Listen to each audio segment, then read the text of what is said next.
வாரமெல்லாம் தேவன் நம்மை கண்ணின் கருமொழி போல பாதுகாத்து இந்த நாளிலே மறுபடியுமாய் தேவன் நம்மை கொண்டு வருகிறார். அவருடைய இரக்கங்களுக்கு முடிவில்லை, அவருடைய அன்புக்கு அளவில்லை. ஒரு நாள் நம்மை கண்ணின் கருமொழி போல நம்மை நடத்தினார். அவர் நடத்தி வந்த வழிகள் எல்லாம் நினைத்து அவரை நோக்கி நாம் பார்க்க எல்லாரும் கொஞ்ச நேரம் நாம் தேவனை நாம் ஸ்தோத்தரிப்போம். கர்த்தரை நாம் எப்பொழுதும் நாம் ஸ்தோத்தரிப்பேன். அவர் துதி எப்பொழுதும் என் வாயில் இருக்கும் என்று சங்கீதக்காரன் தாவீது சொன்னது போல இந்த கால வேளையிலே அவரை நோக்கி நாம் பார்ப்போம். அவரை நோக்கி பார்த்த முகங்கள் பிரகாசம் அடைந்தது, ஒன்று கூட வெட்கப்பட்டு போகவே இல்லை. அந்த நாட்கள் எல்லாம் எத்தனையோ நோய் தொற்றுகள், பலவிதமான விபத்துகள் இந்த உலகத்திலே நம்மோடு கூட தொடங்கினவர்கள் இந்த நாளிலே நம் மத்தியிலே இல்லை, இந்த உலகத்திற்கு கடந்து போனார். தேவனுடைய அனுகிரகம், தேவனுடைய இரக்கம், தேவனுடைய கிருபை இந்த நாள் வரைக்கும் நாம் உயிரோடு கூட இருக்கிறோம். நான் சாவாமல் பிழைத்திருந்து கர்த்தருடைய செய்கைகளை வெகுவாய் விவரிப்பேன் என்று சங்கீதக்காரன் சொன்னது போல கர்த்தர் என்னை வெகுவாய் தண்டித்தும் மரணத்திற்கு என்னை ஒப்பு கொடுக்கவில்லை. நான் சாகாமல் பிழைத்திருந்து கர்த்தருடைய செய்கைகளை நான் வெகுவாய் நான் விவரிப்பேன். என் ஆத்துமாவை மரணத்திற்கும் என் கால்களை இடறுதலுக்கும் என் கண்ணை கண்ணீருக்கும் தேவன் தப்புவித்தார் என்று சொல்லி சங்கீதக்காரன் சொல்லுகிறார். எத்தனையோ முறை நம்முடைய கால்கள் இடர்ந்தது அல்லவா, நம்முடைய கண்ணீரினால் நிறைந்த நாட்கள். நம்முடைய ஆத்துமா இந்த உலகத்தை விட்டு ஒருவேளை சத்து நரகத்திற்கு கொண்டு போகும்படியாய் நம்முடைய வாழ்க்கையில கிரிய செய்ததான நாட்கள் உண்டு. ஆனால் தேவன் நம்முடைய ஆத்மாவை எல்லா விதமான மரணத்திற்கும் விலக்கி அவர் நம்மை பாதுகாத்தார். அந்த தேவனுக்கு நாம் நன்றி சொல்லுவோம். சங்கீதக்காரன் சொல்வது போல என் ஆத்மாவே நீ கர்த்தரை ஸ்தோத்தரி, என் முழு உள்ளமே அவருடைய பரிசுத்த நாமத்தை ஸ்தோத்தரி. என் ஆத்மாவே நீ கர்த்தரை ஸ்தோத்தரி, அவர் செய்த சகல உபகாரங்களை நீ மறவாதே என்று சொல்லி சங்கீதக்காரன் தேவன் செய்த நன்மைகள் எல்லாம் நினைத்து வானத்திற்கும் பூமிக்கு எவ்வளவு தூரமோ அவ்வளவு தூரமாய் நம்முடைய பாவங்கள், குற்றங்கள், குறைகள், மீறுதல்கள், அக்கிரமங்களை தேவன் மன்னித்தார். ஆத்துமாவே நன்றி சொல்லு, முழு உள்ளத்தோடே நீ நன்றி சொல்லு. உன் தேவனாகிய கர்த்தரிடத்தில் முழு உள்ளத்தோடும் முழு ஆத்மாவோடும் முழு பலத்தோடு அன்பு கூறுவாயாக என்று சொன்னாரு. அந்த தேவனை நாம் நன்றியுள்ள இதயத்தோடு கூட ஆத்மாவே நன்றி சொல்லு, முழு உள்ளத்தோடு பாடி அவருடைய நாமத்தை பயன்படுத்துவோம். ஆத்மாவே நன்றி சொல்லு, முழு உள்ளத்தோடே. ஆத்மாவே நன்றி சொல்லு, முழு உள்ளத்தோடே. கர்த்தர் செய்த நன்மைகளை ஒரு நாளும் மறவாதே.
இரக்கங்களால் மணிமூடி சூட்டுகிறார். இரக்கங்களால் மணிமூடி சூட்டுகிறார்.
செய்ததான சர்வ உபகாரங்களை ஒரு நாள் நாம் மறக்கவே அந்த ஆத்மாவை படுகொலை நின்று அவர் விடுவித்தார். இரக்கங்களால் நன்மையால் அவர் நம்மை முடிசூட்டினார். கழுகுக்கு சமானமாய் திரும்ப வாழ வயது போல அவர் நம்மை மாற்றினார். இன்றைக்கு நாம் இருக்கிறது தேவனுடைய கிருபை. அதனால் ஆராதனையை தேவன் பொறுப்படும்படியாய் ஒவ்வொரு பகுதியிலும் பரிசுத்த ஆவியானவர் நம்மோடு இடைபடும்படியாய் தெய்வ பிரசன்னம் நமக்கு அவசியம். தெய்வ பிரசன்னம் இல்லாத ஆராதனை அது வீண்.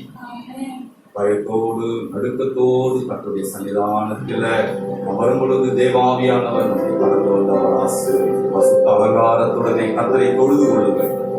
பரிசுத்தம் நமக்கு அலங்காரமாக இருக்கிறது. பரிசுத்தம் தான் நம்மை பரலோகத்திற்கு கொண்டு போகும். உலகத்தின் அலங்காரங்கள் எல்லாம் வெறுமையான ஒரு அலங்காரம். பரிசுத்தம் தான் நம்மை பரலோகத்திற்கு கொண்டு போகிற ஒரு அலங்காரம். பரிசுத்தத்திற்கு நேராய் நம்மை ஒப்படைப்போம். இந்த நாள் ஆராதனை தேவன் பொறுப்பெடுக்கும்படியாய் ஒவ்வொரு பகுதியில் அவர் இடைப்படும்படியாக காலேஜ் சிவா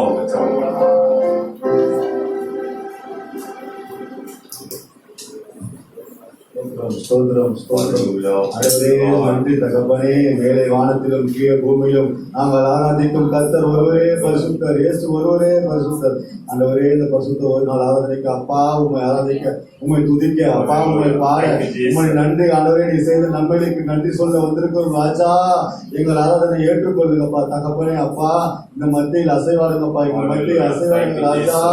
எத்தனையோ ஆபத்து மத்தியில, எத்தனையோ ஆண்டவரே இக்கட்டுற மத்தியில் எங்களை விடுவித்து இந்த நேரத்தில் ஆண்டவரே இந்த சபையில் கொண்டு வந்து ஆண்டவரையா சேர்க்கும் முடியாது கொடுத்த தருணத்துக்காக ஆண்டவரே கோடி கோடி கோடி கோடி நன்றிகளை இருக்கிறோம் ராஜா.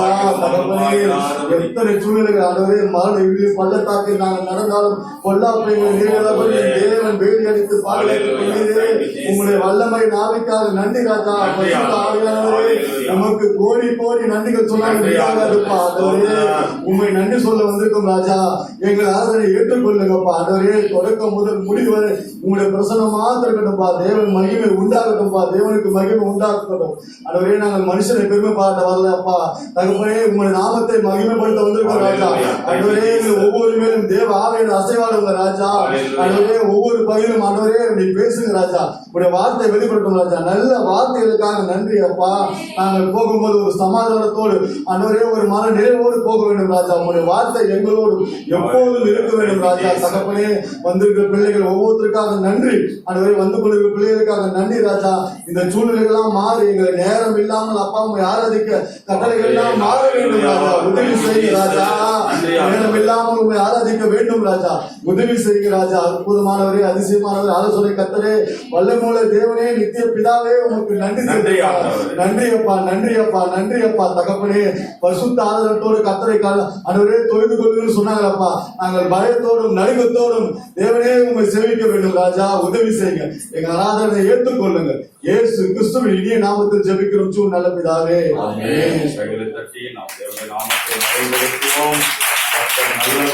அவருடைய கிருபை என்றும் உள்ளது என்று சொல்லி வேதம் முழுவதுமாய் நாம் பாடல்களை நம்மால் பார்க்க முடியும். இந்த கால வேளையிலே நாம் பாடல்களை பாடி என்னுடைய நாமத்தை மயப்படுத்தும் சோதனை வந்து நடத்துவாங்க.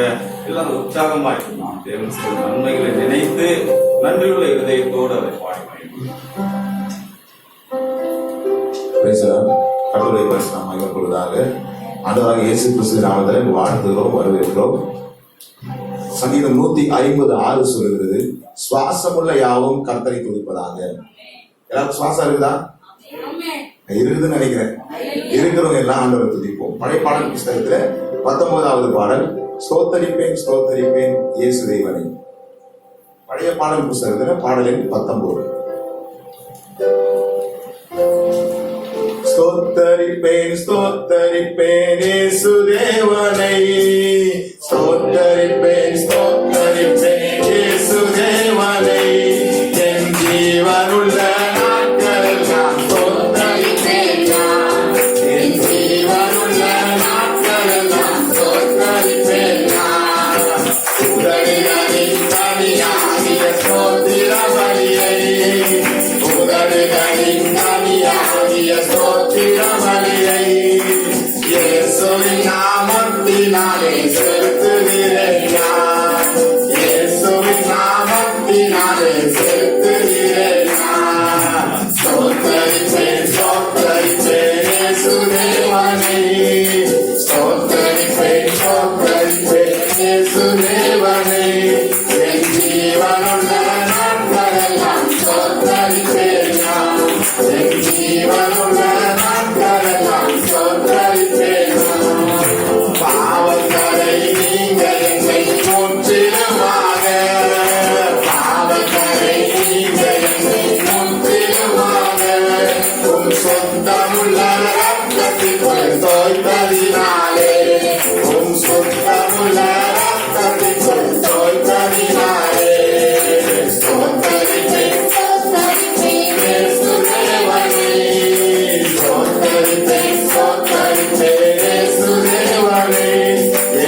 63:1 சொல்லுகிறது, என் தேவனே நீர் என்னுடைய தேவன், அதிகாரமே தேடுகிறேன். வறண்டதும் விடாய்த்ததுமான தண்ணீரற்றதுமான இடத்திலே என் ஆத்துமா தாகமாய் இருக்கிறது, என் மாம்சமானது உண்மை வாஞ்சிக்கிறது என்று வேதம் சொல்கிறது. என் தேவனே நீர் என்னுடைய தேவன், அதிகாலமே உண்மை தேடுகிறேன். ஆண்டவரை தேடுறதுக்கு கால நேரம் கிடையாது, ஆனால் அதிகால நேரம் சிறந்ததா இருக்கிறது வேதம் சொல்கிறது. அப்படிப்பட்ட தெய்வத்தை கரங்களை தட்டி ஸ்தோத்திரிப்போம். ஜெபத்துக்கு செய்கிற 419வது பாடல். என் தேவனே என் ராஜனே தேடுகிறேன் அதிகாரமே, தேவையெல்லாம் நீர்தான் ஐயா, என் ஜீவன் உள்ள நாட்கள் எல்லாம். உணர்ந்தவளாய் கரங்களை தட்டி உற்சாகமாய் முழு மனதோடு முழு சிந்தையோடு முழு ஆத்மாவோடு நம் தேவனை தொழுது கொள்வோம். என் தேவனே என் ராஜனே தேடுகிறேன் அதிகாரமே, என் தேவனே என் ராஜனே தேடுகிறேன் அதிகாரமே, தேவையெல்லாம் நீதானையா, என் ஜீவனுள்ள நாட்களெல்லாம் தேவையெல்லாம்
பார்ப்போம். சங்கீதம் 63:1 சொல்லுகிறது, நீ தேவனே, நீரினுடைய தேவன், அதிகாலமே உம்மை தேடுகிறேன்.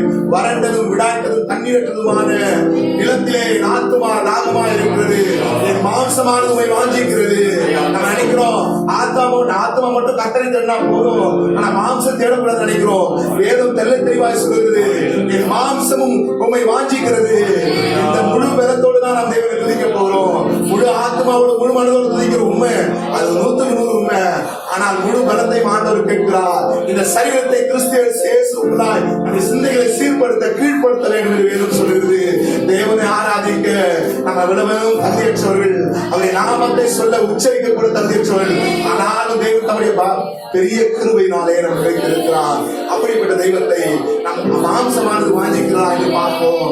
மாம்சத்துக்கு நாம் இடம் கொடுக்காதபடிக்கு சோர்வுகளோ அசதிகளோ எந்தவிதமான துன்பங்களும் நம்மை சூழ்ந்து கொள்ளும் போதிலோ தேவனை ஆராதிக்க தடையா இல்லாதபடிக்கு அவரை மகிமைப்படுத்துவோமா, அவருடைய பிரசனத்துக்காக ஏங்குவோமா. வேதம் தெளிவாய் சொல்கிறது, அவருடைய பிரசனத்தை எதிர்பார்க்கிறவர்களுக்கு நீதியின் கிரீடம் வைக்கப்பட்டிருக்கிறது. அதே வேதம் 1 தெசலோனிக்கேயர் 2:8 சொல்லப்படுகிறது, அவர் பிரசனமாகும் போது எல்லாரும் நிக்கிரம் பண்ண போகிறார் என்று சொல்கிறது. தேவ பிள்ளைகளா இருந்தா நமக்கான நீதியின் கிரீடம் பிரசனமாகும் போது இருக்கிறது.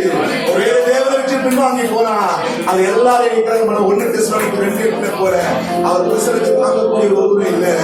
அந்த தெய்வ பிரசனத்தை நாம் ஏங்குவோமா, தேவா உடைய கிருபை எங்களுக்கு தாங்கப்பா, உடைய கர்த்தாவே பிரசனத்தாலே மூழ்கிடாத ஆண்டவரே துதிக்கிற கர்த்தாவே, ஆண்டவரே துதிக்கிற ராஜா, உடைய பிரசனத்தை எங்களுக்கு தருவீராக. நீதியுள்ள நியாயாதிபதியாய் நீ சிங்காசனத்திலே வீற்றிருக்கிறீர். ஆண்டவரே துதிக்கிற ராஜா, ஸ்தோத்திரங்கள். ஒரு வருகையின் பாடலை நாம் உற்சாகமாய் பாடுவோம். அவர் பிரசனமாகுவதை விரும்புகிறவர்களுக்கு நீதியின் கிரீடம் இருக்கிறது. வருவாய் தருணம் இதுவே அழைக்கிறாரே, வல்ல ஆண்டவரே சொல்லுவந்தே. வருவாய் தருணம்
Hallelujah.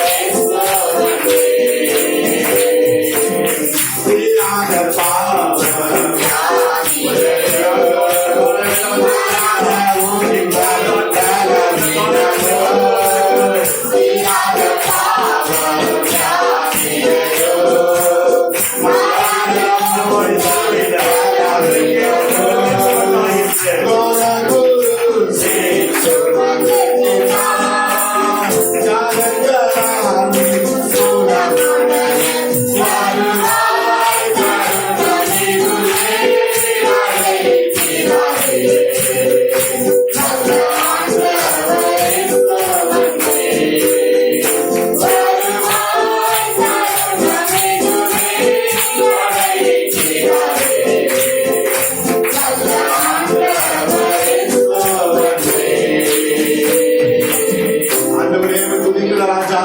ஒரு நீர் வருகிற தருணம், நாங்களும் வந்து சேர்கிற தருணம். எங்கள் தீராத பாவங்களையும் தீராத வியாதிகளையும் மாற்றக்கூடாத குணங்களையும் நாங்கள் மாற்ற அர்ப்பணிக்கிறோம். நீர் வருகிற தருணத்திலே, உடைய பிரசனமான வெளிப்படும் தருணத்திலே ஒரு நாள் நாங்கள் நிக்கிரகமாகாதபடிக்கு உடைய பிரசனத்தை வருகை எதிர்பார்க்கிற எங்களுக்கு நீர் நீதிங்கிற தந்தருமே என்று அப்போஸ்தலன் பவுல் எழுதுகிறது போல அதை குறித்து வாஞ்சா இருக்கிற ஒவ்வொருத்தருக்கும் அவர் நீதியின் கிரீடத்தை தரப்போகிறார். உடைய பிரசனத்தினாலே எங்களை ரட்சித்தீங்க. அந்த பிரசனமானது கிருபையினாலே ரட்சிக்கப்பட்டீர்கள் வேதம் சொல்லுகிறது. அப்படி எங்களுக்கு ரட்சிக்கப்பட்டீங்கப்பா. ஒரு நாள் ஒரு பிரசனத்தில் அழியாதபடிக்கு மகிமையாக அதை மருவமாக்கப்பட எங்களுக்கான நீதி கிரீடத்தை ஆத்ம ஆதாயங்களை செய்து தன்னுடைய பணிகளை செய்து உடைய வருகை எதிர்பார்க்கக்கூடிய கருவியை தாங்கப்பா. நாங்கள் ஆசையாய் தொடரணும்ப்பா. நோக்கி ஆசையாய் தொடரணும். நீங்கள் நெருங்கி வருகிற பாவங்களையும் நெருங்கி வருகிற தொல்லை கஷ்டங்களையும் நாங்கள் உதவி தள்ளிவிட்டு அந்த ஒரே விசுவாசத்தை ஒவ்வொரு முடிக்கிறோம். பொறுமையோடு ஓட நாங்கள் ஆசையாக இருக்கிறோம். என் தெய்வமே என்னுடைய எண்ணங்களாக நிறைவேற்றியாக, என் இயக்கங்களாக நிறைவேற்றியாக உடைய பிரசனத்தினால் எங்களை மூடப்படுவதை வருகை பிரசனமே மூடட்டும். உடைய பிரசனமில்லாத ஆராதனை வீணா இருக்கிறது. உடைய பிரசனமில்லாத தேவ வாக்கு வீணா இருக்கிறது. உடைய பிரசனமில்லாத சபை வீணா இருக்கும். ஆனால் நீர் மகிமையிலே மகிமையாய் பிரசனத்தை தந்து அந்த சாலமோன் கட்டின ஆலயத்திலே அதற்கு வாசம் செய்ய முடியாது. ஆனால் மகிமை ஸ்தானம் வாசம் செய்யும். இந்த சக்கினா மகிமை நிரப்பினது போல எங்களையும் நீர் நிரப்பும் போறதற்காக ஸ்தோத்திரம். உடைய வருகை நாளுக்கு எங்களை ஆயத்தப்பட போறதற்காக ஸ்தோத்திரம். ராஜாதி ராஜனே, மகிமையின் பிதாவே, அந்த ஒரே துதிக்கிற கர்த்தாவே, ஆசையாய் கூட அந்த ஒரே அர்ப்பணிக்கிற தகப்பனே, உடைய பிரசனங்களை மூடுவதாக, அந்த ஒரே வல்லமைகளை மூடுவதாக, அந்த ஒரே துதிக்கிற கர்த்தாவே, ஸ்தோத்திரம் ஸ்தோத்திரம். ஆசையாய் தொடர்ந்து ஓடுகிறேன், ஆசையாய் தொடர்ந்து ஓடுகிறேன்.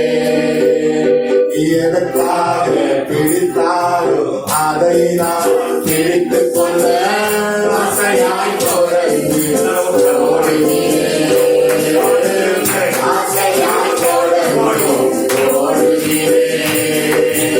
எதற்காக பிடித்தாரோ அதை நான் பிடித்துக் கொள்ள ஆசையாய் தொடர்ந்து ஓடுகிறேன்.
ஆசையாய் தொடரக்கூடிய எண்ணங்களை எங்களுக்கு உண்டு. ஆண்டவரே, அந்த எண்ணங்களை விருத்தி செய்வீராக, பக்தி விருத்தி அடைய செய்வீராக.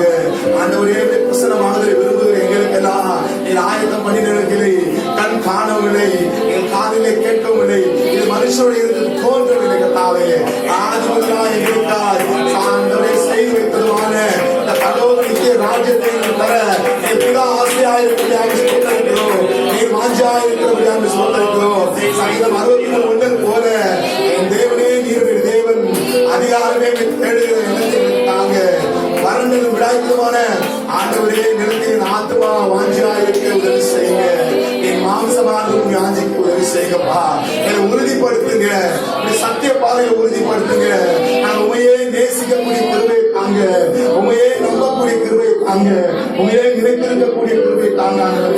உண்மை போல ஒரு தெய்வம் எங்களுக்கு இல்லை, உண்மை இல்லாமல் எங்களுக்கு கர்த்தாவே யாருமே இல்லை. ராஜா, நீர் அழைக்கிறீர், நீர் அரவணைக்கிறீர். ஆண்டவரே, ஸ்தோத்திரம் கர்த்தாவே, ஸ்தோத்திரம் ஸ்தோத்திரம். உம்மையை நான் நேசிப்பேன், உம்மையை நான் நேசிப்பேன், உம்மையை நான் நேசிப்பேன். இயேசையா, பாதம் அமர்ந்து ஆராதிப்பேன், வசனம் யானித்து மகிழ்வேன். உம் பாதம் அமர்ந்து ஆராதிப்பேன், உம் வசனம் யானித்து மகிழ்வேன். எந்த புயல் வந்து மோதி தாக்கினாலும் அசைக்கப்படுவதில்லை. எந்த புயல் வந்து மோதி தாக்கினாலும் அசைக்கப்படுவதில்லை. நான் அசைக்கப்படுவதில்லை. உம்மையே நான் நேசிப்பேன், உம்மையே நான் நேசிப்பேன், உம்மையே நான் நேசிப்பேன். உன்னதரே இயேசையா, பாதம் அமர்ந்து ஆராதிப்பேன், உம் வசனம் தியானித்து அகமகிழ்வேன். உம் பாதம் அமர்ந்து ஆராதிப்பேன், உம் வசனம் தியானித்து அகமகிழ்வேன். எந்த புயல் வந்து மோதி தாக்கினாலும் அசைக்கப்படுவதில்லை. எந்த புயல் வந்து மோதி தாக்கினாலும் அசைக்கப்படுவதில்லை. நான் அசைக்கப்படுவதில்லை.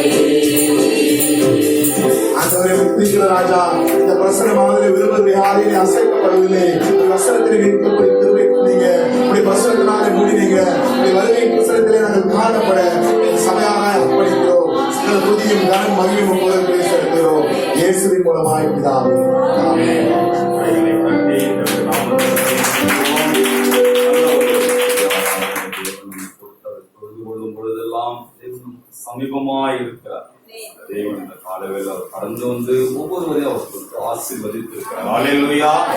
நாம் தரிசித்து நடக்கிறவர்கள் அல்ல, விசுவாசித்து நடக்கிறவர்கள். எங்க 2 அல்லது 3 பேர் கூடி வருகிறார்களோ அங்க அவர் இருக்கிறார். நம்ம வர்றதுக்கு முன்னாடியே அவர் கடந்து வந்து நமக்காய் காத்துக் கொண்டிருக்கிற தேவன். மாறி மாறி வாசிக்க வேண்டிய சங்கீத பகுதி சங்கீதம் 45வது அதிகாரம் பாலாவுக்கு வந்து ஒரு வசனமாக, நாம் ஒரு வசனமாக, கடைசி வசனத்தை நாம் சேர்ந்து வாசிப்போம். சங்கீதம் 45.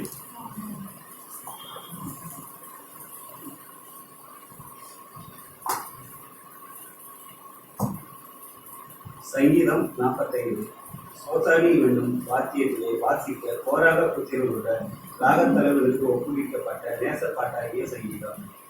என் இருதயம் நல்ல விஷயத்தினால் பொங்குகிறது. நான் ராஜாவை குறித்து பாடின கவியை சொல்கிறேன். என் நாவு விரைவாய் எழுதுகின்ற உங்களுடைய எழுத்தாணி.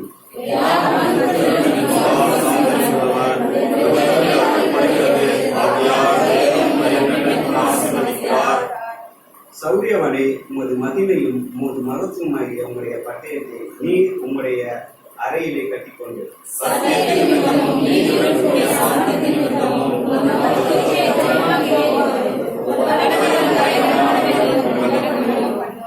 உம்முடைய அம்பு கூர்மையானது. அவைகள் ராஜாவும் சத்துருக்களின் இருதயத்துக்குள்ளே பாயும். ஜன சதனங்கள் உமக்கு கீழே விழுவார்கள்.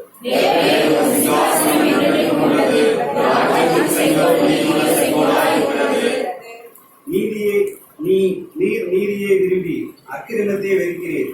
ஆதலால் தேவனை உம்முடைய தேவன் உமது தோழரை பார்க்கிலும் உம்மை ஆனந்த தைரியத்தினால் அபிஷேகம் பண்ணினார்.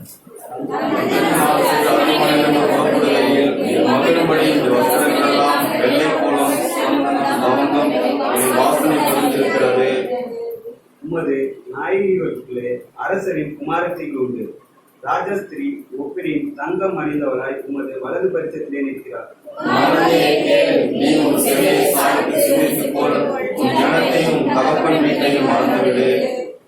அப்பொழுது ராஜா உன் அழகில் பிரியப்படுவார். அவர் உன் ஆண்டவர், ஆகையால் அவரை பணிந்து வரும்.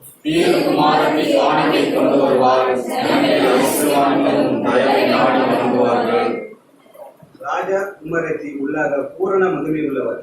அவள் உடை பொற்சரியாய் இருக்கிறது.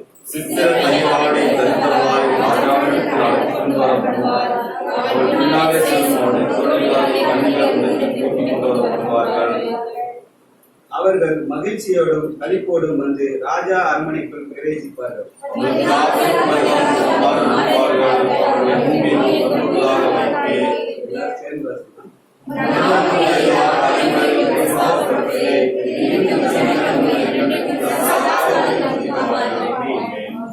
சங்கீத பகுதி பாயம் எல்லா தேவனை ஸ்தோத்திரிப்போம். ஸ்தோத்திரம், ஸ்தோத்திரம், ஸ்தோத்திரம், ஸ்தோத்திரம், ஸ்தோத்திரம்.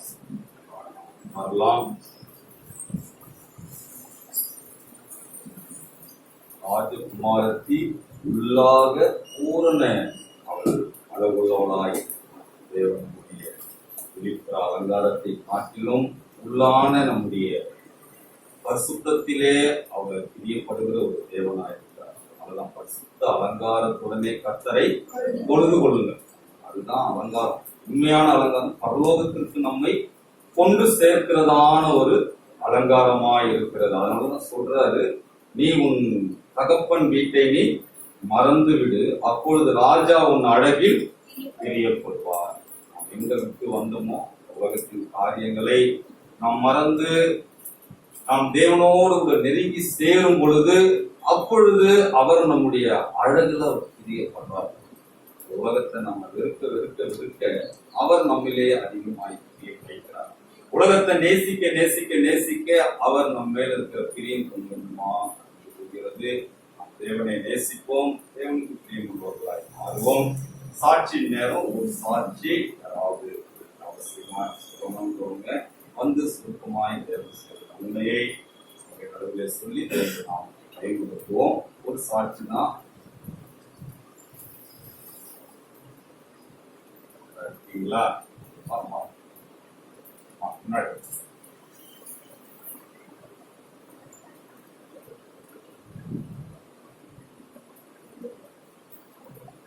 நாமத்துக்கு பரிசுத்தம் உண்டாவதாக. நாள்ல 6 மாதங்கள் வரைக்கும் தேவனுடைய சமூகத்துல இப்போ காணாம வீட்லயே தனித்திருந்தோம். நாங்க நார்மலாவே வெளியே எங்கேயும் போறதில்ல. பசங்களோட ஸ்கூலுக்கு சர்ச்சுக்கு அப்படிதான் வெளியே கிளம்பி வந்துருக்கோம். ஆனா அந்த 6 மாதங்கள் அப்படியே ஒரு 2 வாரம் தெரியல, சரி அடுத்து லாக்டவுன் முடிஞ்சிடும் அப்படின்னு.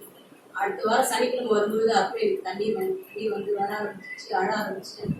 எப்படி தனியா இருக்க மாதிரியே இருப்பீங்க, எப்படியும் நம்ம யாருமே பார்க்கணும், எப்படி இந்த மீதி நாட்கள் நமக்கு போக போகுது அப்படின்னு சொல்லிட்டு அழ ஆரம்பிச்சிட்டேன். நான் பகிர்ந்து கொண்டேன் வீட்டில் பிள்ளைங்க, என்ன செய்ய போறோம்னு தெரியலடா, எப்படி போகணும் அப்படின்ட்டு. ஆனா 2 சபையிலும் நான் கலந்து கொண்ட சபையிலும் இந்த திருச்சபையிலையும் ப்ரேயர் ரெக்வஸ்ட்லாம் போட்டாங்க. காலை மாலை ஜெப 1 மணி நேரம் 2 மணி நேரம் போயிட்டே இருந்தது. அதனால எங்களுடைய வேலைகளை பார்த்து ஜெப நேரங்களுக்கு ஒதுக்குறதுக்கு சரியா இருக்கும். 6 மாதம் வரைக்கும் தேவனுடைய சமூகத்துல 3 மணி நேரம் தடுத்திருந்ததுனால லாக்டவுன் மாதிரியே தெரியல. ஏதோ ஒரு இடத்துக்கு போறோம், அந்த இடத்துக்காக ஆயத்தப்படுறோம் அப்படின்னு சொல்லி நாட்கள் நடந்து போயிடுச்சு. மறுபடியும் நாங்க ஏங்கிட்டு இருந்தோம், எப்போ திருச்சபைக்கு வந்து நம்ம பார்க்க போறோம், ரொம்ப நாள் ஆயிடுச்சு, ஏதோ நம்ம உறவினர்கள்லாம் பார்க்க முடியலன்னா எப்படி ஏங்குவோமோ அதே போல ஒரு ஏக்கம் வந்துருச்சு. தாவீது பண்டிகை நாட்களை அறுவருக்கிறேன், அந்த நாட்களை நான் சபைக்கு போற அந்த நாட்களை நினைக்கிறேன்னு அந்த சங்கீத பகுதியை நான் நினைத்து நானே எல்லாம் எப்ப நம்ம மறுபடியும் போக போகிறோம் அப்படின்னு சொல்லிட்டு அந்த ஜெப நாட்கள்னால இருந்தாலும் கூட நம்மளோட சகோதர சகோதரிகளை பார்க்காம இருக்கிறது ரொம்ப கஷ்டமா இருந்துச்சு. அப்புறம் அக்கா சொன்னாங்க, அக்கா எல்லாம் ப்ரேயர் ரிக்வஸ்ட்ல நாங்க ஜெபிக்க ஆரம்பிச்சோம். அதனால நாங்க பேசிக்கிட்டு இருந்தாலும் அவ்வளவு தெரிஞ்சாலும் மன ஓரத்துல இருந்துச்சு, நம்ம யாரையும் பார்க்காம இருக்கிறோமே அப்படின்னு சொல்லி இருந்து கொண்டே இருந்தது. கர்த்தர் 6 மாதம் வரைக்கும் நாங்க தனியா இருக்கிற மாதிரி ஒரு சூழ்நிலை கொண்டு வரல. கர்த்தர் எங்களோடு கூட இருந்து நடத்தினார். குறைவுகள் இருந்தாலும் அதில் நன்மையான எங்களுக்கு தந்தார். தேவ பிள்ளைகளை தந்த எல்லா இவங்களுக்காக ஒரு நன்றி செலுத்துகிறோம். தேவ பிள்ளைகளை விசாரிக்கிறதால் நாங்கள் நன்றி செலுத்துகிறோம். கர்த்தருடைய நாம மகிமைப்படுத்தாங்க. ஆமென்.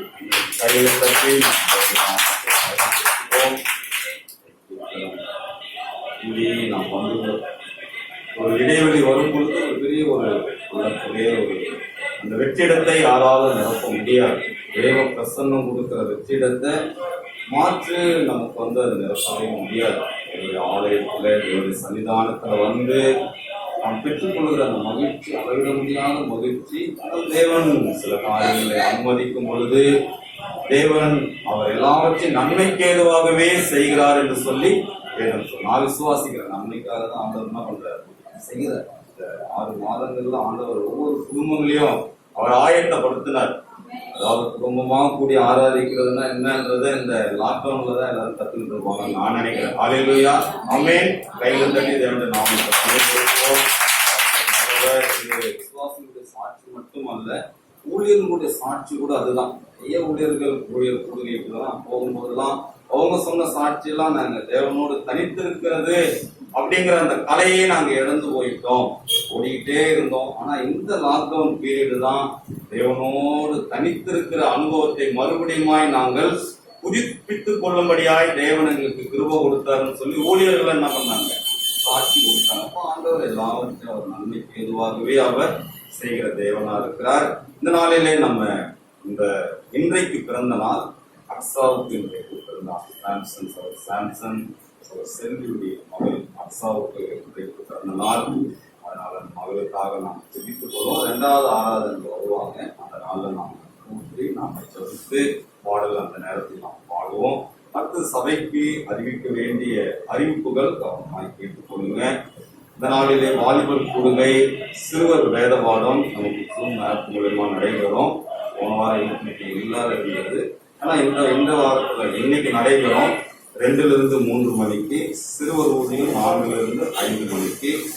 அதோடு கூட இந்த சண்டே கிளாஸ் பிள்ளைகளுக்கு ஜேக்கப் அவங்க ஒரு quiz program, Bible quiz program வைக்கிறதுக்காக கொஸ்டின் பேப்பர் தயார் பண்ணி இன்னைக்கு ரெடியா வச்சிருக்கிறாங்க. பார்த்து பிள்ளைகள் இருந்தா பிள்ளைகள் வாங்கிட்டு போங்க, இல்லாத பட்சத்துல பேரண்ட்ஸ் பெற்றோர்கள் நீங்க அந்த கொஸ்டின் பேப்பரை வாங்கிட்டு போங்க. அந்த கொஸ்டின் பேப்பர்ல இருந்து தான் கேள்விகள் கேட்கப்படும். அது அந்த கேள்விகளுக்கு பதிலளிக்கிறவர்களுக்கு அவர்களுக்கு நல்ல பரிசு தருவதாக இருக்கிறது. அதனால பிள்ளைகளை நீங்க ஆயத்தப்படுத்துங்க, கர்த்தர் ஆசீர்வதிப்பாராக. அதோடு கூட வாராந்திர நம்முடைய கூடுகைகள், அனைத்து கூடுகைகளும் நடைபெறும், தொடர்ந்து நடைபெறும். அதனால ஆலயத்துல இல்லைங்கிறதுனால எதையும் மறந்துட வேண்டாம். கொஞ்சம் நேரம் முன்னுக்கு ஆயிட்டாலும் கூட உட்கார்ந்து அந்த கூடுகையை நீங்கள் செய்யும் பொழுதுதான் உங்கள் ஆத்மாவுக்கு வேண்டிய ஆகாரத்தை உங்களால பெற்றுக்கொள்ள முடியாது. ஞாயிற்றுக்கிழமை பொழுது கொஞ்சம் பலவீனமா இருக்க வாய்ப்புகள் மிக மிக அதிகம். அதனால வாராந்திர நாட்கள்லயும் நீங்கள் இந்த காரியங்களை பயன்படுத்திக் கொள்ளுங்க. அடுத்தது நம்முடைய கேலண்டருடைய பணிக்காக ஜெபித்துக் கொள்ளுங்க. கிறிஸ்துமஸ் உடைய நம்ம இந்த பெட்டி நம்ம கொடுத்துருக்கோம். முதல் வாரத்துல டிசம்பர் மாதத்துல அந்த பெட்டியெல்லாம் நீங்க கொடுத்தாதான் நம்ம வருகிற நாட்களுக்கு நம்ம சபைக்கு தேவையான காரியங்கள், கிறிஸ்துமஸ், புது வருட சபைக்கு செய்ய வேண்டிய காரியங்களுக்காக நம்ம காரியத்தை செய்கிறோம். அதனால அதை நீங்க கவனத்தில் வைத்துக் கொள்ளுங்க. அதோடு கூட ஞானஸ்நானம் எடுப்பதற்கு தயாரா இருக்கிறவர்கள் இந்த பெயர்களை கொடுக்கும்படியாய் அன்பாய் கேட்டுக் கொள்கிறேன். உங்களுக்கு தேவையான வேறுபாட வகுப்பு நடத்தப்படும். அதன் பிறகு உங்களுக்கு ஞானஸ்நானத்திற்கு உங்களுக்கு நாள் குறிக்கப்பட்டு ஞானஸ்நானம் கொடுக்கப்படும். அதனால ஆயத்தமா இருக்கிறவர்கள் பெயருங்க. யாரும் ஆயத்தமா இருக்கிறீங்களா? கடந்த வருடத்திலே நம்ம வைக்கிறதா இருந்தது. கடைசி நேரத்துல ஒரு அவங்க எடுக்க வேண்டி இருந்தவங்க ஒரு மரணம் ஏற்பட்டதுனால போயிட்டாங்க. ஆனால் இந்த வருடத்துல மறுபடியும் நாங்கள் யோசிக்கிறோம். இந்த வருடம் நாம் யோசிச்சுட்டு இருக்கிறோம். நீங்க தெரிவித்துக் கொள்ளுங்க. யார் ஆயத்தமா இருக்கிறவங்க இருக்கிறீங்களா? ஒருவேளை உடனே முடிவு பண்ண முடியலனாலும் வீட்டில் போய் ஜோம் மாறி அப்படின்லாம் இருக்கிறாங்க. தீர்வு ஒருத்தர் இருக்கிறார் ரெடியா, ரஞ்சித் ரெடியா இருப்பாருன்னு நினைக்கிறேன். நீங்க ஜோம் பண்ணிட்டு வந்து இந்த ஒரு வாரத்துக்குள்ள சொல்லுங்க. அது இல்லாம நமக்கு சில பேர் இருக்கிறாங்க, ஆமோசுடைய தாய எடுக்கிறாங்க இல்லாம ஒரு ஆமோசுடைய கேளு இந்திரா சொல்லிட்டு இருக்கிறாங்க. அவங்க கேட்கிறோம். இப்படி இருக்கிறவங்க நீங்க ஸ்நானத்துக்கு என்ன பிள்ளைகள சரியான வாலிப வயதுல தேவனிடத்துல நம்ம ஒப்படைக்கணும். நம்ம உலகம் மாமிசம் விசுவாச பக்கம் போராடி இருக்கிற காலத்துல நம்ம சரியான வாலிப பருவத்துல தேவனை அங்கிக் கொள்ளணும். சரியான நேரம் நாட்கள் நமக்கு ஆண்டவர் கொடுக்கிற காலத்திலே நம்ம அந்த ஆண்டுடைய கட்டளைகளுக்கு நம்ம கீழ்ப்படியும் பொழுது, ஒரு கட்டத்துக்கு நம்ம கீழ்ப்படியும் போதுதான் அடுத்த கட்ட ஆசீர்வாதத்தை கொண்டு போவார். செல்வி இதுங்கம்மா எடுக்கணும். நீங்க எல்லாம் வாலிப வயது வந்துட்டீங்க. சரியான வயது கல்லூரி போற நாட்கள் எல்லாம் வந்து நீங்க எடுத்துடணும். போவோம் பழக்க வழக்கங்க பயம் இருக்கும். ஞானஸ்நானம் எடுத்துங்கிற ஒரு பயமாகவும் இருக்கும். அதனால நீங்க என்ன பண்ணணும்னாக்கா இந்த வயதுல பெற்றோர்களோடு பேசி ஞானஸ்நானத்துக்கு உங்களை ஒப்படைக்கணும். ஏதோ எடுக்கணுன்றதுக்காக எடுக்கக்கூடாது. நான் சொல்ல வேண்டியது என்னுடைய கடமை. ஆனா நீங்க அதை செய்ய வேண்டியது தீர்மானம்.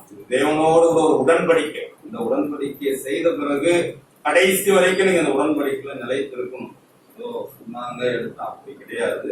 நான் சொல்ல வேண்டியது கடமை. நீங்கள் அதை பெற்றோரோடு சேர்ந்து முடிவு பண்ணி சபைக்கு அறிவிப்பு இருந்து சொன்னால் உங்களுக்கு ஞானஸ்நான ஆராதனைக்கு ஒழுங்கு செய்யப்படும்.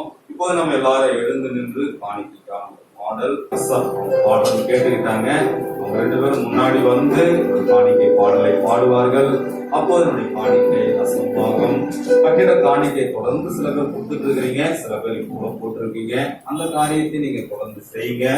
ஒரு நாட்களை நாம் சபையுடைய காரியங்களுக்கு அது பயனுள்ளதா இருக்கும்.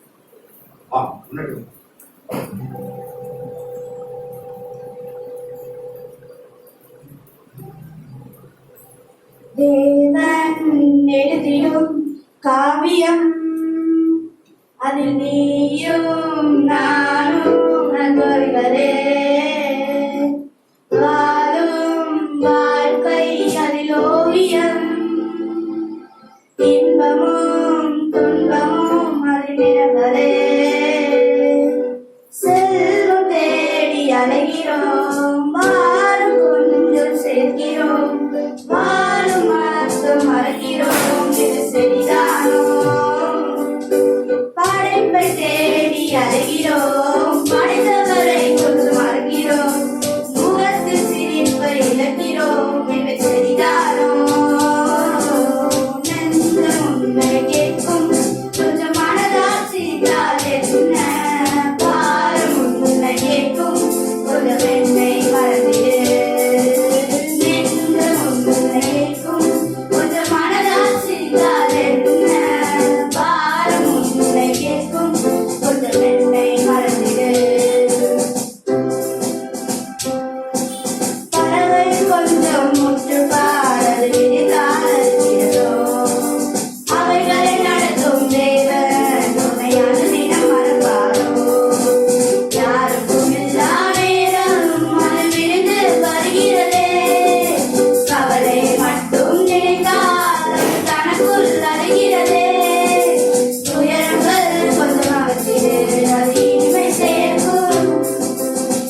செய்வோம். அப்படியே நாம் கண்களை மூடி நாம் நோக்கி நாம் பார்ப்போம். நாங்கள் கொடுத்த சாட்சிக்காக, கொடுத்த காணிக்கைக்காக, தேவனுடைய வார்த்தைக்காக நாம் ஜெபிப்போம். நாம் ஜெப நிலைமையிலே கடந்து வருவோம். சொல்ல செல்வி அவங்க ஜெபம் பண்ணுவாங்க. எல்லாரும் ஜெப நிலைமையிலே நாம் பார்ப்போம். கர்த்தாவே, உம்மை ஸ்தோத்திரிக்கிறோம், ஸ்தோத்திரிக்கிறோம், ஸ்தோத்திரிக்கிறோம் தேவனே. அப்பா, உம்மை ஸ்தோத்திரிக்கிறோம் அப்பா. இந்த நாளை நாங்கள் கூடி ஜெபிக்கும்படி தேவனே அப்பா, இந்த நாளை கொடுத்ததுக்காக உம்மை ஸ்தோத்திரிக்கிறோம். அதற்காக ஸ்தோத்திரம் வர தலைவர்களுக்காய் தகவலை கொண்டு வர கர்த்தாவே, கொடுக்க போற வார்த்தைகளுக்காய் ஸ்தோத்திரம் அப்பா. அவரை மறந்து தேவதாவே வெளிப்படுத்த உம்மை ஸ்தோத்திரிக்கிறோம் அப்பா. இதை கொடுத்த காணி கொண்டு கடத்துல ஒவ்வொரு தேவனே உம்மை ஸ்தோத்திரிக்கிறோம் தகப்பனே. ஒவ்வொரு கரங்களை ரெண்டிப்பா நீர் ஆசீர்வாதி, ஒவ்வொரு தேவலி அப்படி தண்ணீர் ஆசீர்வாதி கர்த்தாவே. வேதியான பகுதியை தேவன் குறிப்பிடாக இயேசு கிறிஸ்து நாங்கள் ஜெபிக்கிறோம் தேவன்.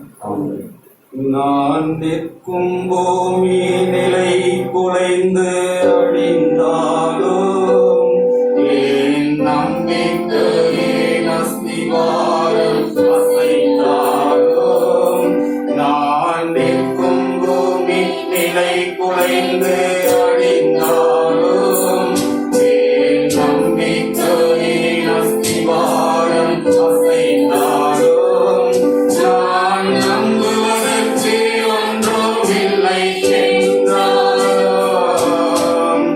நம்புவேன் இயேசு ஒருவரே. நான் நம்புவதற்கு ஒன்றுமில்லை என்றாலும் நம்புவேன் இயேசு ஒருவரே. நம்புவேன் இயேசு ஒருவரே. நம்புவேன் இயேசு ஒருவரே.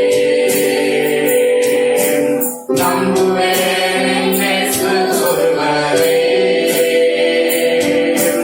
நம்புவேன் இயேசு ஒருவரே. என் பாதையெல்லாம் அந்தகாரம் சூழ்ந்தாலும் வாழ்க்கை முடிந்தது, மறுவாழ்வு இல்லை என்றாலும், என் பாதையெல்லாம் அந்தகாரம் சூழ்ந்தாலும் வாழ்க்கை முடிந்தது, மறுவாழ்வு இல்லை என்றாலும், என்னை தேற்றுவதற்கு யாரும் இல்லை என்றாலும் நம்புவேன் இயேசு ஒருவரே. என்னை தேற்றுவதற்கு யாரும் இல்லை என்றாலும், ஒரு தாய் தேற்றுவது போல அவர் உன்னை தேற்றுகிறார். இயேசு ஒருவரே. நம்புவேன் இயேசு ஒருவரே. நம்புவேன் இயேசு ஒருவரே. நம்புவேன் சேர்ந்து பாடலாமா? நம்புவேன் இயேசு ஒருவரே.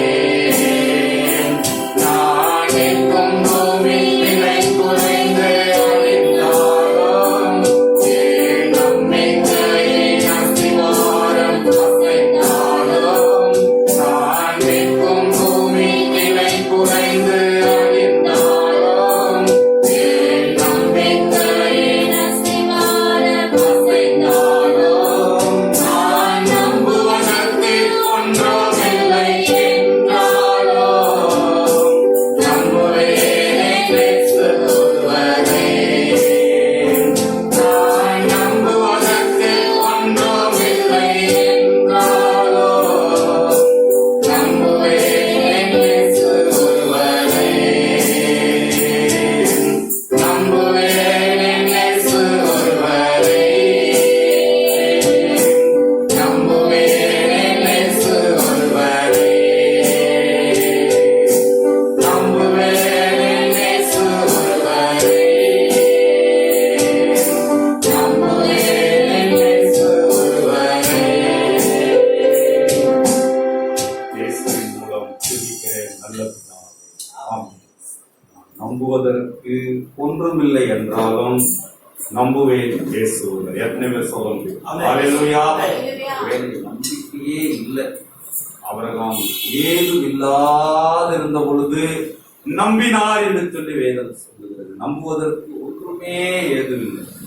எல்லாம் ஒருவேளை அது எதிர்மறையா இருந்த பொழுது அவர் இயேசுவை நம்பினார். அவர் நம்பினதினால் விசுவாசத்தின் தகப்பனானார். இந்த கால வேளையில நீங்களும் கூட நம்பிக்கை ஒன்றுமில்லாதபடி ஒருவேளை இந்த கால வேளையில நீங்கள் அமர்ந்திருக்கலாம். உங்களுக்கு நேராய் வார்த்தை கடந்து வருகிறது. அவர் நம்பப்படுவதற்கு அவர் ஒருவரே தகுதி உள்ளவர். ஹல்லேலூயா, ஹல்லேலூயா. எதிர்காலத்தை குறித்து ஒருவேளை கவலையோடு கலக்கத்தோடு வந்திருக்கலாம். அவர் நம்புவதற்கு அவர் ஒருவரே போதுமானவர். இந்த நல்ல வசனத்திற்கு நேராய் நாம் கடந்து போகலாம்.